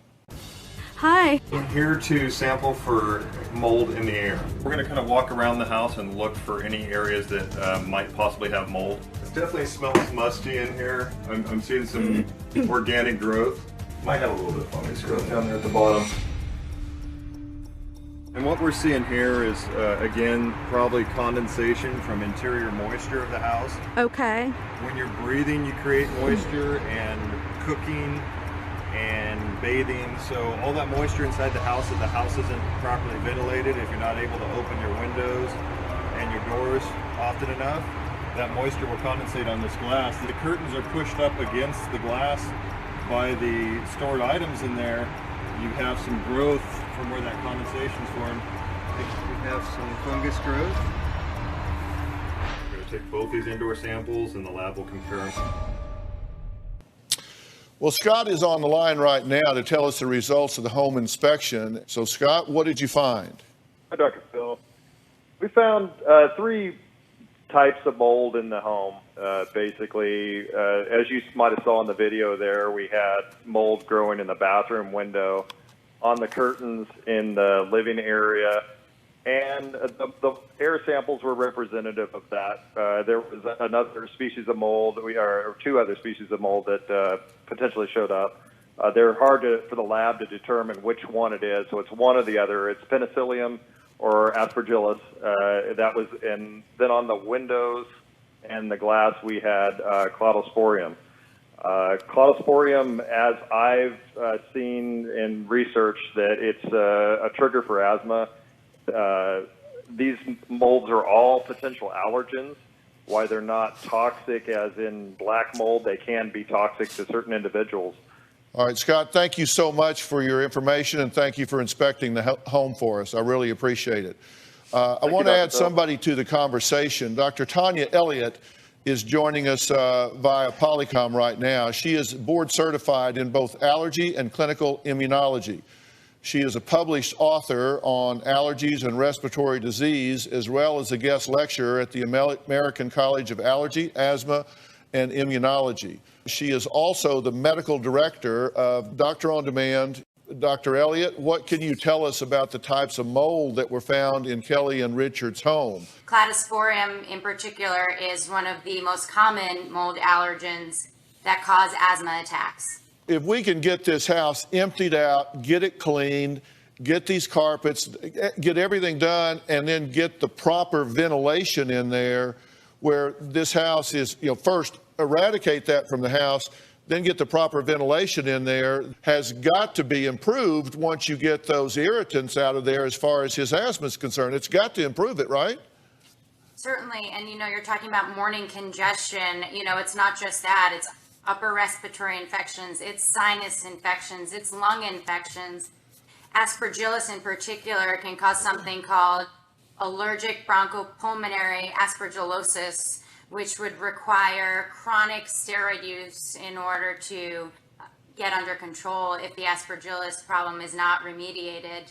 That musty smell means that those mold spores are in the air. And so it's not just these upper respiratory infections. There are other things that the molds can be causing. Chronic fatigue, poor concentration, poor sleep, and even certain kinds of cancers.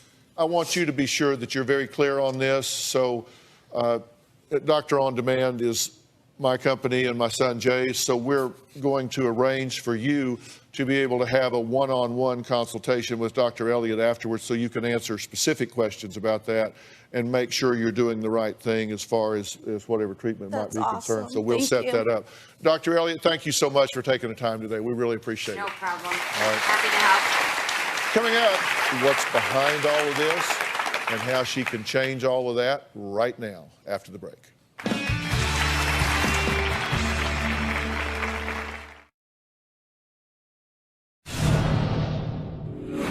The hoarding's causing major financial problems. There are times that it's caused us to be behind on bills. Richard had taken a loan from his 401k to pay off our credit cards. She'll go and buy things that she shouldn't buy, and that's money we could be using to pay more on a credit card. We could pay more on our mortgage. There could be $20,000 to $40,000 or more, and stuff just piled up. If the hoarding continues, we will eventually will not be able to afford the mortgage. We need to refinance our house, and we can't because someone can't come in and appraise it. They have to come inside to do an appraisal. How can I have someone come in to appraise the house? What are they going to appraise? They can't see anything. If I don't get rid of this crap and stop hoarding, we'll lose the house. Kelly's identical twin sister says they both have pack rat tendencies. Kim says Kelly is in a realm of her own. My twin sister, Kelly, she won't even let me come to her house. Kelly's hoarding, it's been out of control for years. Kelly is very generous with buying gifts for people, but then it never makes it to them. So then that just adds to the hoarding and clutter. We both love to shop, but Kelly's just gotten more out of control. I'm not allowed to buy anything for Kelly at all. I love shopping, but it's not where I can't use my kitchen table or use a room. I don't let things get piled or hoarded because I don't want to end up like Kelly. She always told me that it was a problem and that Richard threatened to get rid of stuff or take care of it for her if she wasn't going to do it. I'm more surprised that he's finally trying to push her into getting it done. All right, Kim, I'm glad you're here. You have this tendency as well? I like to shop, but I have it under control. I haven't been to her house in years, and it makes me really sad because I had no idea it was that out of control. You recognize that this has gotten to the point that it has to change, right? Yes. So what we have to do is get you to where you're desensitized to this and you have a new way to control your anxiety. You have a new way to decrease all of that inside where you say, I don't need that anymore. I used to need that, but now I don't need that. I have another way of doing that. That stuff is just irritating.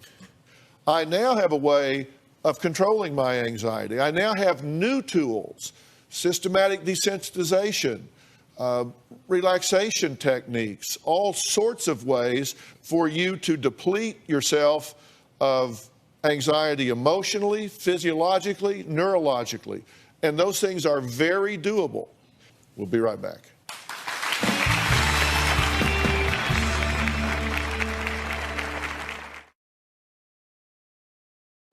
Earlier, I had you talking to Dr. Elliott on Doctor on Demand. Doctor on Demand is a company that my son Jay and I have created where either on your smartphone, your iPad, your computer, you can download the Doctor on Demand app, and within an average wait time of about 30 seconds, you can be face-to-face with a board-certified physician to answer your questions, treat you, prescribe your medications, whatever, instead of sitting in a waiting room with a bunch of sick people. And the good news is we also provide psychological services there as well. I said, I want you to talk to Dr. Elliott about this mold and the asthma and allergens, but we can also set you up with a licensed therapist, doctoral level psychologist, that can help you with exactly what I'm talking about here, because I don't want to start this in a week. I want to start it today. 30 days from now, you are going to be stunned at how different your life is. This is something that is very treatable and is going to turn around. And y'all are going to be so mad at yourselves for sitting on this for 12 years when, I'm serious, a month from now, this is going to be a good deal different. To help you make this transition, I want to introduce you to Tara Dotson. She is a personal organizer and owner of Be Organized, B-E-E, Organized.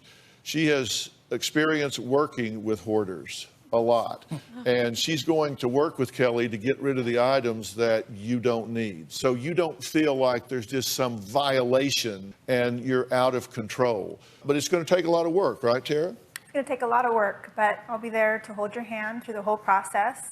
You'll be able to let some stuff go and get everybody comfortable and safe. I know it makes better TV if I back a truck up and we're empty in the house and all. It does. It makes great television.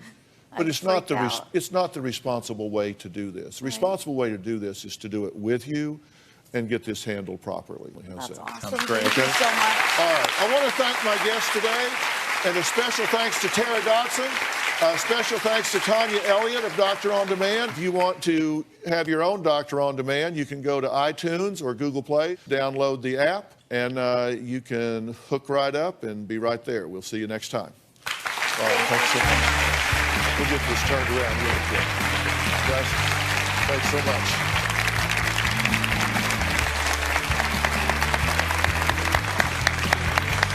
Thanks, Josh.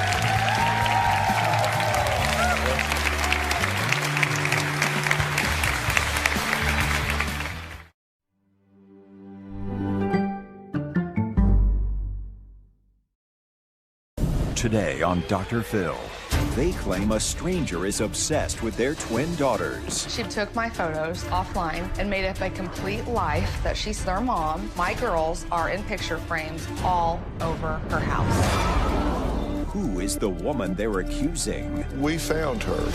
You won't believe what happens. You got nothing to hide, right? I haven't been doing it, and I'd like to know why they think that I have been. When they come face to face for the first time. You're a liar. You're lying in front of everybody. No, I am not. Oh, man. How did hundreds of pictures of their twins get on your Facebook page? I honestly don't know. You've claimed my girls as your own girls, and it's gonna frickin' stop. Let's do it. Have a good show, everybody. Here we go. This is a safe place to talk about hard things. Stand by. We'll count you down. Today is going to be a changing day in your life. 5, 4. Get ready to take care of you.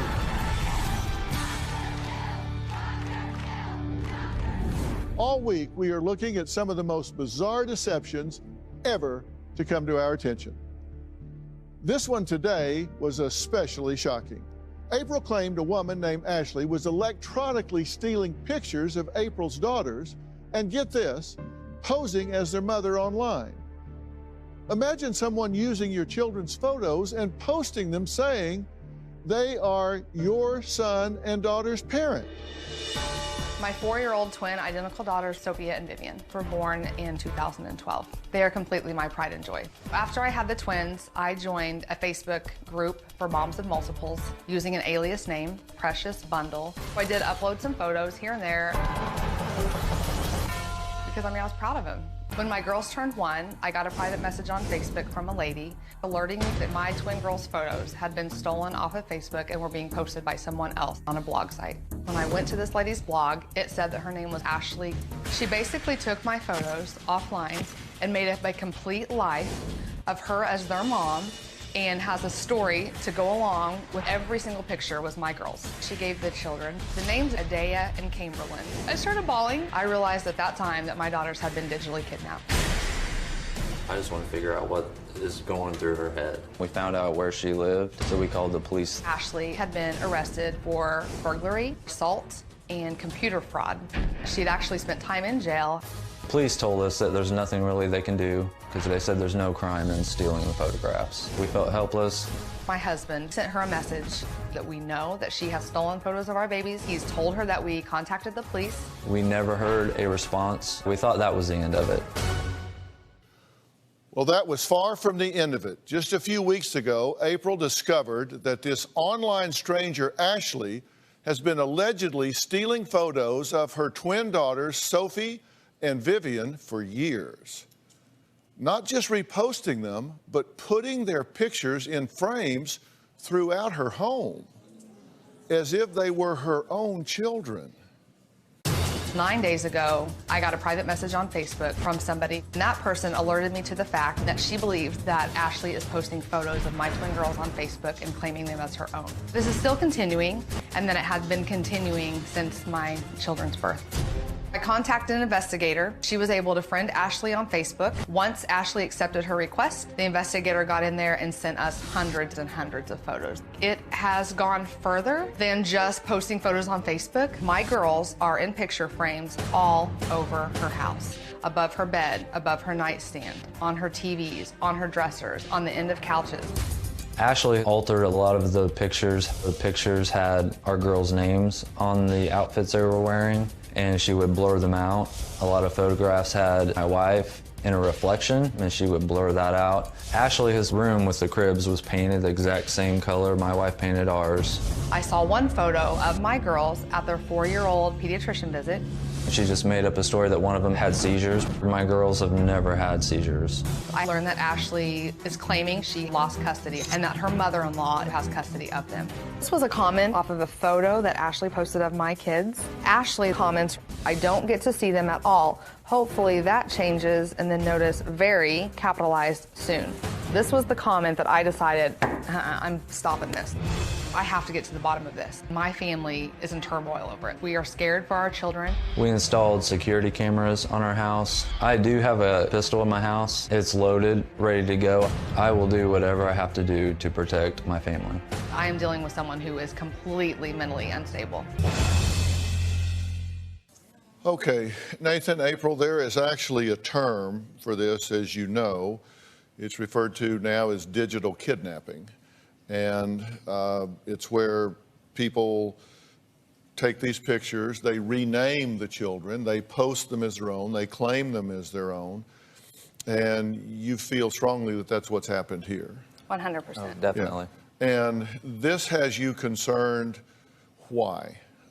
Just in your own words. My biggest concern is that she's going to fulfill the fantasy that she's been living for 4 years, and she's going to break into my house and steal my children. That's my biggest concern, that she's going to act out all of this that she's gone through and steal them. And you've gone to the point of actually purchasing a firearm in case you have to defend your home and defend your children. Yes, I keep it right by the bed. Okay. This has gotten layered and elaborate and gone across a period of time, right? Yes. Correct. Ever since they were born. And your fear is that she may back herself into a corner where people start saying to her, okay, where are these children? Exactly. And she feels like she has to produce the children. Right. And then says, okay, I have to go get these children because now I've got people saying, produce these children. We want to see the children in for real. Yes, that's what we're worried about. There's many comments throughout her Facebook page where people will say, if we had a car, a more reliable car, we would drive to you so that we could see them in person. And then that's when she would comment, we can't wait. I can't wait till you can meet them. They look so much like me.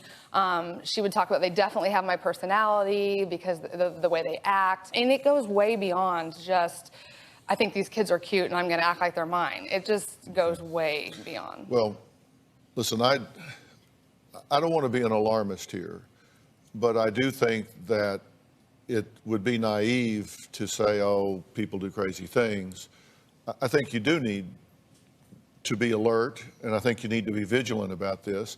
I have been involved in situations. I think everyone knows we had the exclusive interview with the woman in Colorado that had the baby cut from her stomach.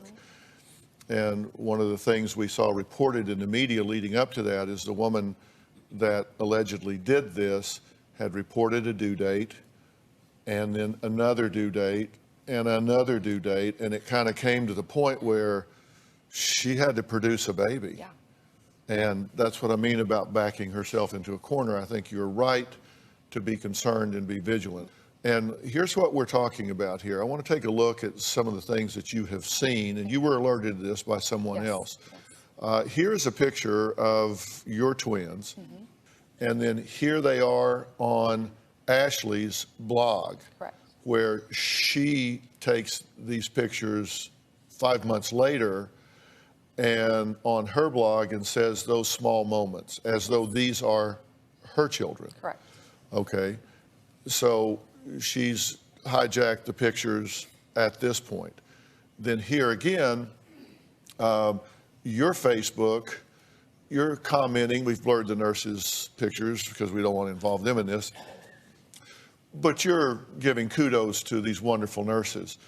Then we see the exact picture, but she's cropped the nurses out and put them on her Facebook page as though here are the children, you know, progressing right along. Right. You have a wonderful talent for making these headbands. Bows, those are amazing. Robin loved those when she saw them. She was so impressed with these. And here you are from your Facebook. I love how Sophie and her hands placed. You can find these custom-made headbands that you do, and they're so cute. And then from Ashley's blog, snuggled up to her sister, I made these bows, I love them. She's not only copying the pictures, but also the commentary as well. Picture of your nursery. It's not a very good resolution picture, but the color palette is pretty much the same. The setup is the same. The kids' walls, picture or names on the wall is the same. I mean, it just keeps on. I mean, she's invading everything that you're doing. Completely. What did you think when you saw this, Nathan? Truthfully, in the beginning, I don't think we were that worried about it. But since it's continued and some of the latest posts we've seen, we've just been really surprised, and actually we are very scared now. We found her. We talked to her. She is in complete denial to us that this is not happening. There's something wrong with you guys. And later, how did hundreds of pictures of their twins get on your Facebook page? I don't know. You've claimed my girls as your own girls, and it's gonna frickin' stop.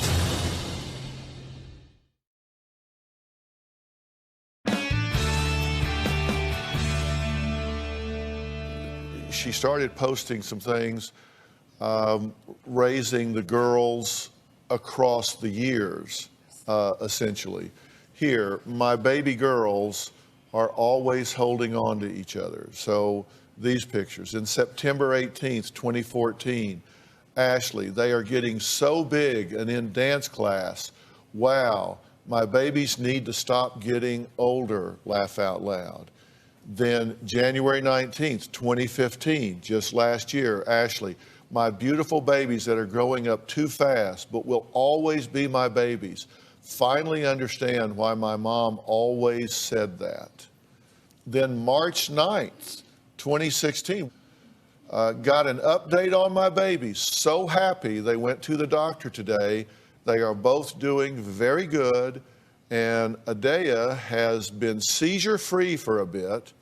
They are both 40.5 inches and both 36 pounds. Now, a bit of a backstory here. What she's talking about, update on my baby, she's saying she lost custody of her girls. Correct. And one of them has a seizure disorder, which appears to be angling to raise money. Correct. Help me get my children back. One of them has a seizure disorder. But now, and of course, neither of your girls has any kind of seizure disorder, health disorder whatsoever. We found her. We reached out to her and talked to her. And when we did that, we did a bit of a pre-interview with her. We kept it short. And some of the statements she says, quote, I am not posting pictures of this other woman's daughter. Straight up, not doing it. I was shocked when I talked on the phone and Dr. Phil's producer explained what April claims I've been posting. I have a password on my phone. Nobody would have access to it. I do have children, 2 girls. They will be 4 years old in June. But yet in her intake form to us, I do an intake form just as I would if you were checking into a hospital or whatever. On her intake form, I ask how many children do you have and do they live with you, et cetera, et cetera. She slipped and said no. She said he has no children. And then she says, I just want to find out where this woman, April, is coming from. Why does she think this? And I do feel like I'm being targeted here. So she's going to try to turn the table on herself, it sounds like to me. Yeah. So she is in complete denial to us that this is not happening. There's something wrong with you guys. Yeah. And I've only shown a little bit of what we have here, and I'm going to ask the audience's cooperation here because what I want to do is I want to get to the bottom of this. I want to get her, whatever's going on, I want to get her to come clean about this, because she's denying it to everybody and everything. So I'm going to do this in kind of a strange fashion, I suppose. Here's what I'd like to do, and this is going to be difficult for you guys. I'm going to ask you guys to leave the stage. I'm going to bring her out by herself and talk to her. But I'm going to put you guys out here in the audience. Okay. So you're going to be able to watch this. She won't recognize you, and you can observe this woman. And I'm going to let her tell me her story. Okay. And I'm not going to confront her about it. I'm going to let her tell her story and get the whole thing out.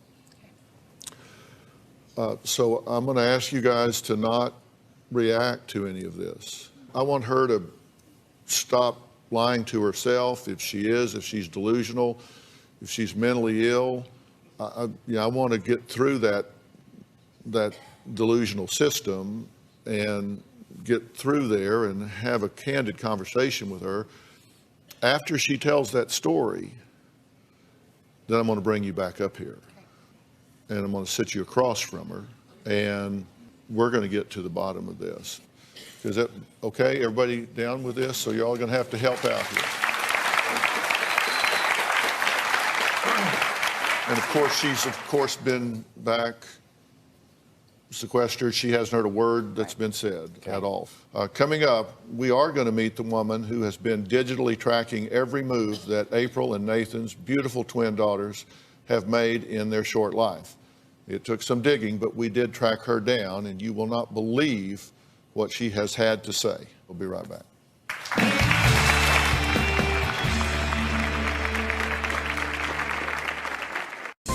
I've never heard of April or Nathan. I've never even seen pictures of the children.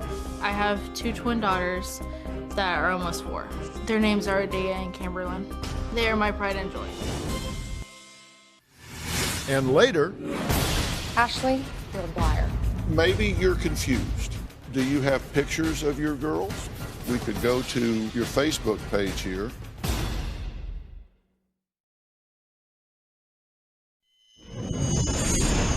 Ashley is living a fantasy life thinking that these twins are hers, and my biggest fear is that her fantasy is going to try to turn into reality, and she's going to climb in a bedroom window and steal my kids out my house. If I could talk to Ashley, I would tell her to stay the hell away from my children. I want her to burn every single photo that she has in her home of them, and I don't ever want to hear or see her face again, ever. April and Nathan claim a complete stranger named Ashley has been taking their twin daughters' photos off their Facebook pages and posting them on her own social media sites. She has renamed the girls and digitally removed April from the photos to claim them as her own children. Now, Ashley claims she doesn't know the couple and they are making up false allegations against her. Now, in order for Ashley to open up, we have excused April and Nathan.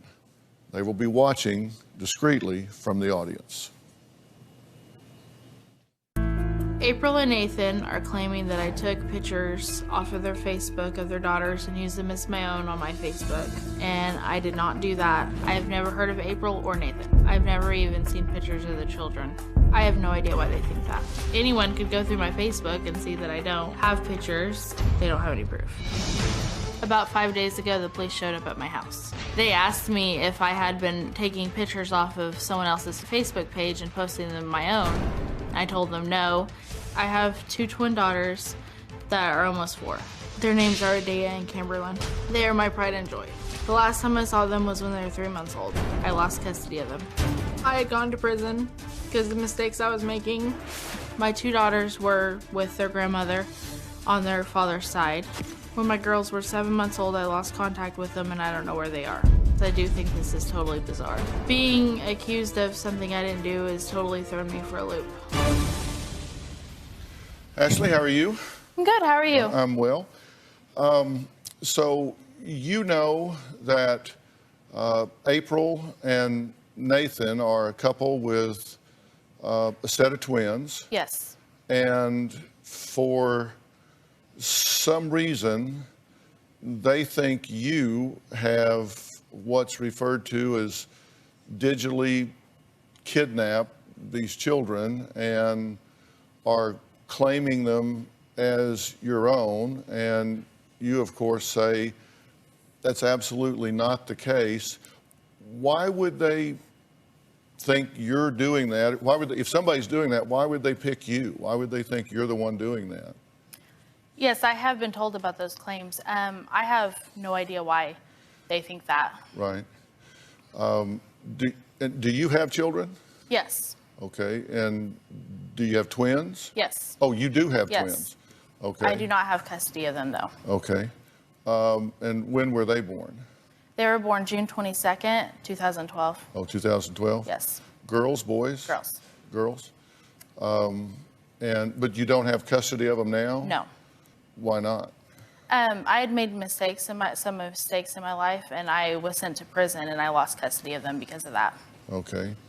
Who has custody of them now? I'm not sure who does right now. I don't get that information since I don't have rights to them. So you signed away your parental rights, or were they terminated I signed away. involuntarily? So you agreed to sign it away? Yes. Was that a hard thing to do? Yes. Are there twins in your family, or was this a surprise when you had twins?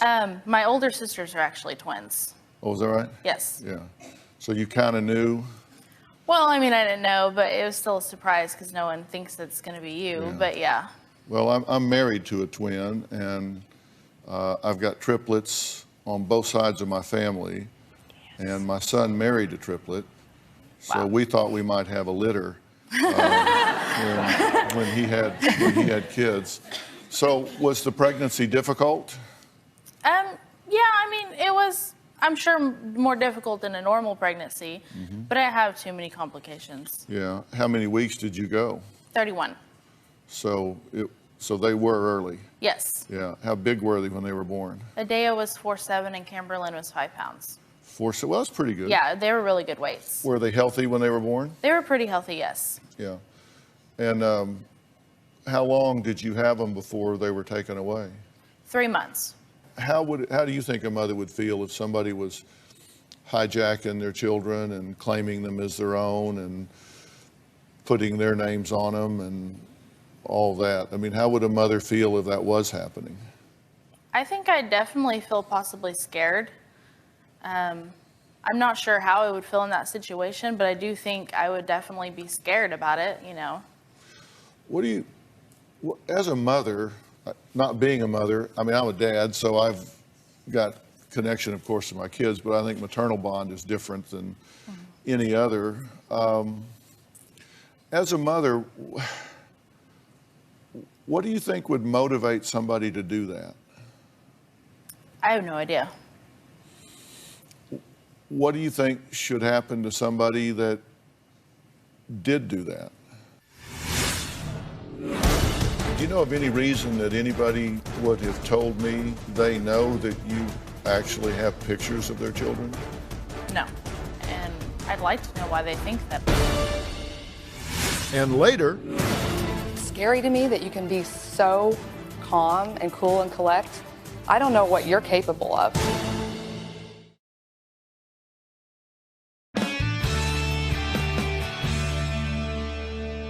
What do you think should happen to somebody that did do that?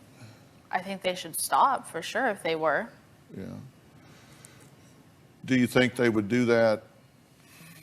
Do you think that's something that somebody would do as a kind of a sport? Do you think it's somebody that would be mentally deranged? Do you think they should be punished for it? Do you think, what do you think about somebody who would do that? I think they would definitely possibly have some mental problems and would definitely need those looked into. Yeah. Well, I agree with that. But when we got in touch with you, you said, and I actually wrote down the quote you said, I was actually shocked after I talked to the producer that I talked to on the phone, and he explained what April's claims were that I've been posting. So this hit you out of the blue. Yes. You'd never heard anything about this at all? No. Until we rang your phone. Well, actually, I received the initial contact through Facebook message. From us? Yes. So I thought that it was a prank at first. Yeah. But yes. You don't expect to hear from Dr. Phil. Yeah. But until you heard from us, you'd never heard anything about this. No. Well, what did you think? I was blown away. And like I said, I thought it was a prank at first. And then when I realized it wasn't, I was just like, why are these people thinking this? Yeah. And so what's your goal in being here today? I mean, you want to set the record straight, right? Well, of course. And I also sort of want answers on why she's thinking I'm doing this. Yeah. What would be her possible motive for picking you? I don't know. I think if she's thinking it's me, she genuinely thinks it's me. But I have no idea what her motive besides that would be. Because I don't see anyone accusing of something if they didn't think it was them. Yeah. But I mean, you think maybe the kids look similar or something, but you don't have your children, so I don't. You don't have pictures of your kids and No. access to your kids and No. all of that. So you have no idea how your children are doing? Right now, no, I do not have any idea. Yeah. So you, having terminated your parental rights, you have no access to them at all, no information about Not them. That's until- got to be tough as a mom. It is very tough. Yeah.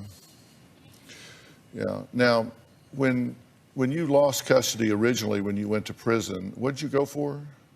Uttering a forged instrument and burglary. Yeah. Burglary and a forged instrument. It wasn't a violent crime. No. Okay. Now, originally, before your rights were terminated, they were with your mother-in-law, right? Yes. Okay, for a period of time? Yes. Yeah. But she wasn't able to keep them?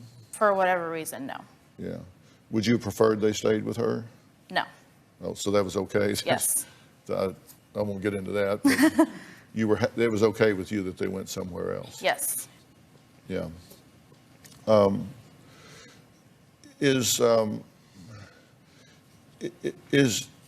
you know of any reason that anybody would have told me that they know that you actually have pictures of their children?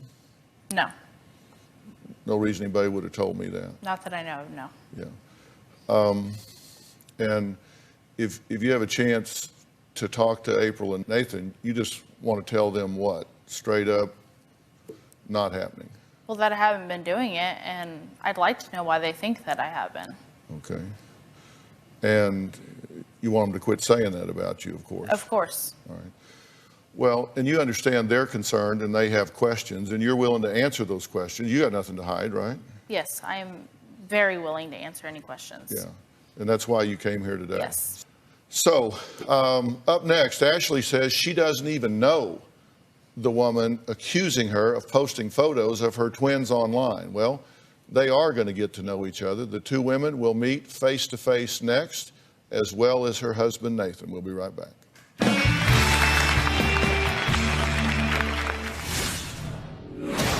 You've claimed my girls as your own girls, and it's gonna frickin' stop. I'm sick of it. Yes, you have. No. You've ruined our lives for 4 years, and that's why I've contacted him.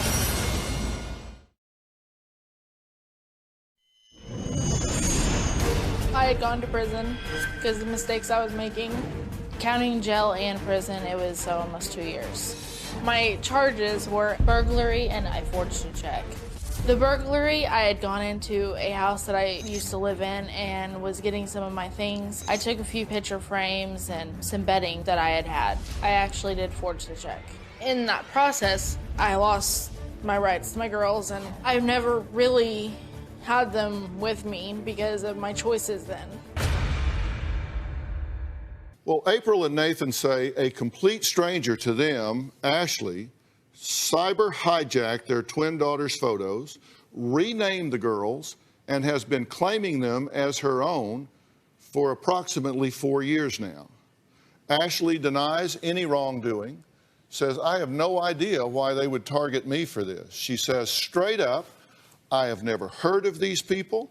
I don't know who their twins are. I don't have any pictures of their twins. I've never posted any pictures of their twins. I don't have any involvement with this whatsoever. And I want to know why they're saying I do. And she says, I am here to clear my name. I am willing to sit here and answer the questions. That's what I came here for. That's what I'm going to do.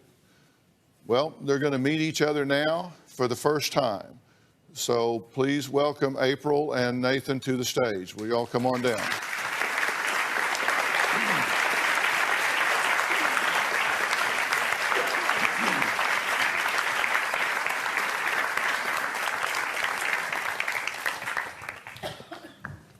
Guys, if you will.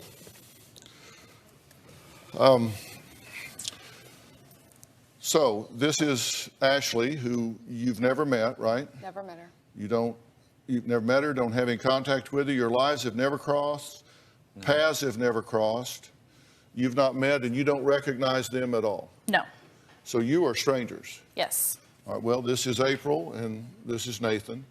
And they have twin girls. And they are adamant that you, not anyone else, have actually hijacked these pictures and claimed them as your own. Correct? Correct. And this is the person? This is the person, yes. Why do you think it's her? Ashley, you're a liar. You're a liar. You're lying in front of everybody. You've fooled friends. You've fooled family. You've claimed my girls as your own girls, and it's gonna frickin' stop. I'm sick of it. Yes, you have. No. You've ruined our lives for 4 years, and that's why I've contacted him. We're getting to the bottom of it, and I'm sick of it. I'm not dealing with it any longer. You have traumatized our family. We live in fear for our children, and we feel like you've actually kidnapped our kids, and we're done. And you're a liar. You're lying. I mean, you're... No, I am not. Oh, man. It's scary to me that you can be so calm and cool and collect and be so mentally screwed up in your head that you don't even know you're doing wrong. That is what is scary to me. I don't know what you're capable of, and I know that he's going to get to the bottom of it, and we're sick of it. And I'm not, from the minute we leave this show here today, I better never have one other chance to even see or hear that you are continuing to kidnap our girls. Our girls. Well, you know, maybe you're confused. She does have twin girls, and they are about the age of your girls. Maybe they look alike. Do you have pictures of your girls? I do not. You don't even, you had them for 3 months. Do you have baby pictures of your girls? I lost everything that I had when I went to prison. I was evicted from my house, and everything in my house is gone. It's been gone for a long time. Right. Did you have Facebook before you went to prison? Yes. You had pictures on Facebook, right? No. You didn't have any pictures on Facebook? No. So, because they might have saved them if they were on Facebook. No. Have you ever posted any pictures of any babies on Facebook, theirs or anybody else's? My nieces and nephews. You do have a Facebook account. I assume do. everybody does. You can clear up the mystery. Do you have any objection to us looking on your Facebook account? There will be no pictures of their babies on your Facebook account. No. Tell me who these girls are. I don't know. They're on your Facebook page.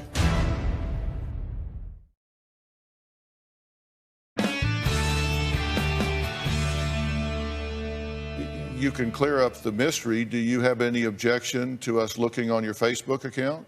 I don't. Okay, and we could go to your Facebook page here, and this is your Facebook, right? Mm-hmm. This is your Facebook account? Yes. And so if we look in your Facebook account, there will be no pictures of their babies on your Facebook account. No. And what if there were? I haven't posted any in there. There shouldn't be. Well, no, there shouldn't be, there, of course, but how could there be, right? Exactly. Because you have no involvement with them at all. But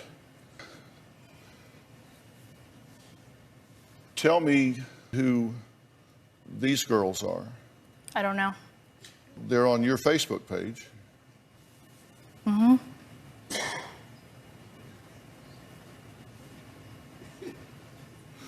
Tell me who these girls are. My baby girls, Sophie and Vivi. My girls, they're our girls, and they're not your freaking girls. I realize that. I did not.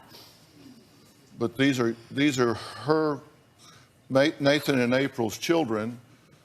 You said they wouldn't be That's on your what she's Facebook saying. page. No, they shouldn't be. Who are these girls? Who are these girls, Nathan? Our girls, Sophie and Vivi. Who are these girls? Our girls, Who are these girls? our girls, Who are these girls? My girls. Who are these girls? our girls, Who are these girls? our girls, Who are these girls? our girls. Who made those headbands? Me, Who are these girls? ours. You have hundreds of pictures of their twin girls on your Facebook page. Can I see that Facebook page again? Because that doesn't. I'm No. serious. No, are No, you? in the photos. Oh, it looked okay to you a minute ago. You okayed it before he asked. Yeah. Right? And now you're denying that that's not your Facebook. Oh. Where were you at in the? Well, this is your Facebook page, right? Mm-hmm. It looks like it. And Yes. I went to photos, Mhm. and then I went to mobile uploads, and then I went to scroll down to their pictures. And you deleted about 100 of them today, I haven't been on my. but you came Okay. to the stage before you could delete them all. I haven't been deleting today. Well, you've been deleting recently, but you didn't get them all deleted before you came to the stage today. Now, how did hundreds of pictures of their twins, who you've never heard of, get on your Facebook page? I don't know. You have no I idea. honestly don't know. How about this picture? This would be you at 3 Mhm. years old, right? Yes, I haven't seen that picture in a long time. Yeah, but that's you at 3. Yes, it is. And that's their girls at 3. That is what they're saying. Yes. That's our girls. I We're not I saying believe that's you. our I girls. believe you that Well, they I hope are. you- And what you say is me at 3, almost 3, and at 3. So you're comparing how you looked at 3 and how your girls look at 3. Those are not my girls. No. Of course they're not your girls. But what you're doing is you're putting yourself in a 3 stack with these girls, saying, see how much I look like my girls at 3. That's your caption down here. Ashley, help me out here. I'm trying to help you out. I realize that, but I did not take pictures from them. You decided to sell this lamp, okay? And you took a picture of this lamp to sell this lamp, and behind that lamp is a picture of their 2 girls hanging in your house. Well, we've run out of time. I have looked Ashley in the eye to get her to come clean and tell the truth about what's going on here. Will she? Or will she continue to claim she is the mother of twins? Next time, they claim this woman is obsessed with their twins. You've stalked us for 4 years. How violated can you even imagine that we feel? Now, I want this to end here. I did not take pictures from them. will she confess? This is you next to pictures of their girls on your nightstand. Do you not know how those got in your house? That's next time. Will Ashley continue to deny April's claims, or will Ashley change her tune and fess up? You don't want to miss Monday's finale. If you want to keep up with all things Dr. Phil, then scan the flow code on the screen. This will link you to exclusive content you can't get anywhere else. Plus, you can follow and subscribe to my podcast, Fill in the Blanks. And check out Robin's podcast, I've Got a Secret with Robin McGraw. Listen for free on Apple Podcasts or wherever you listen to podcasts. Thanks. We'll see you next time.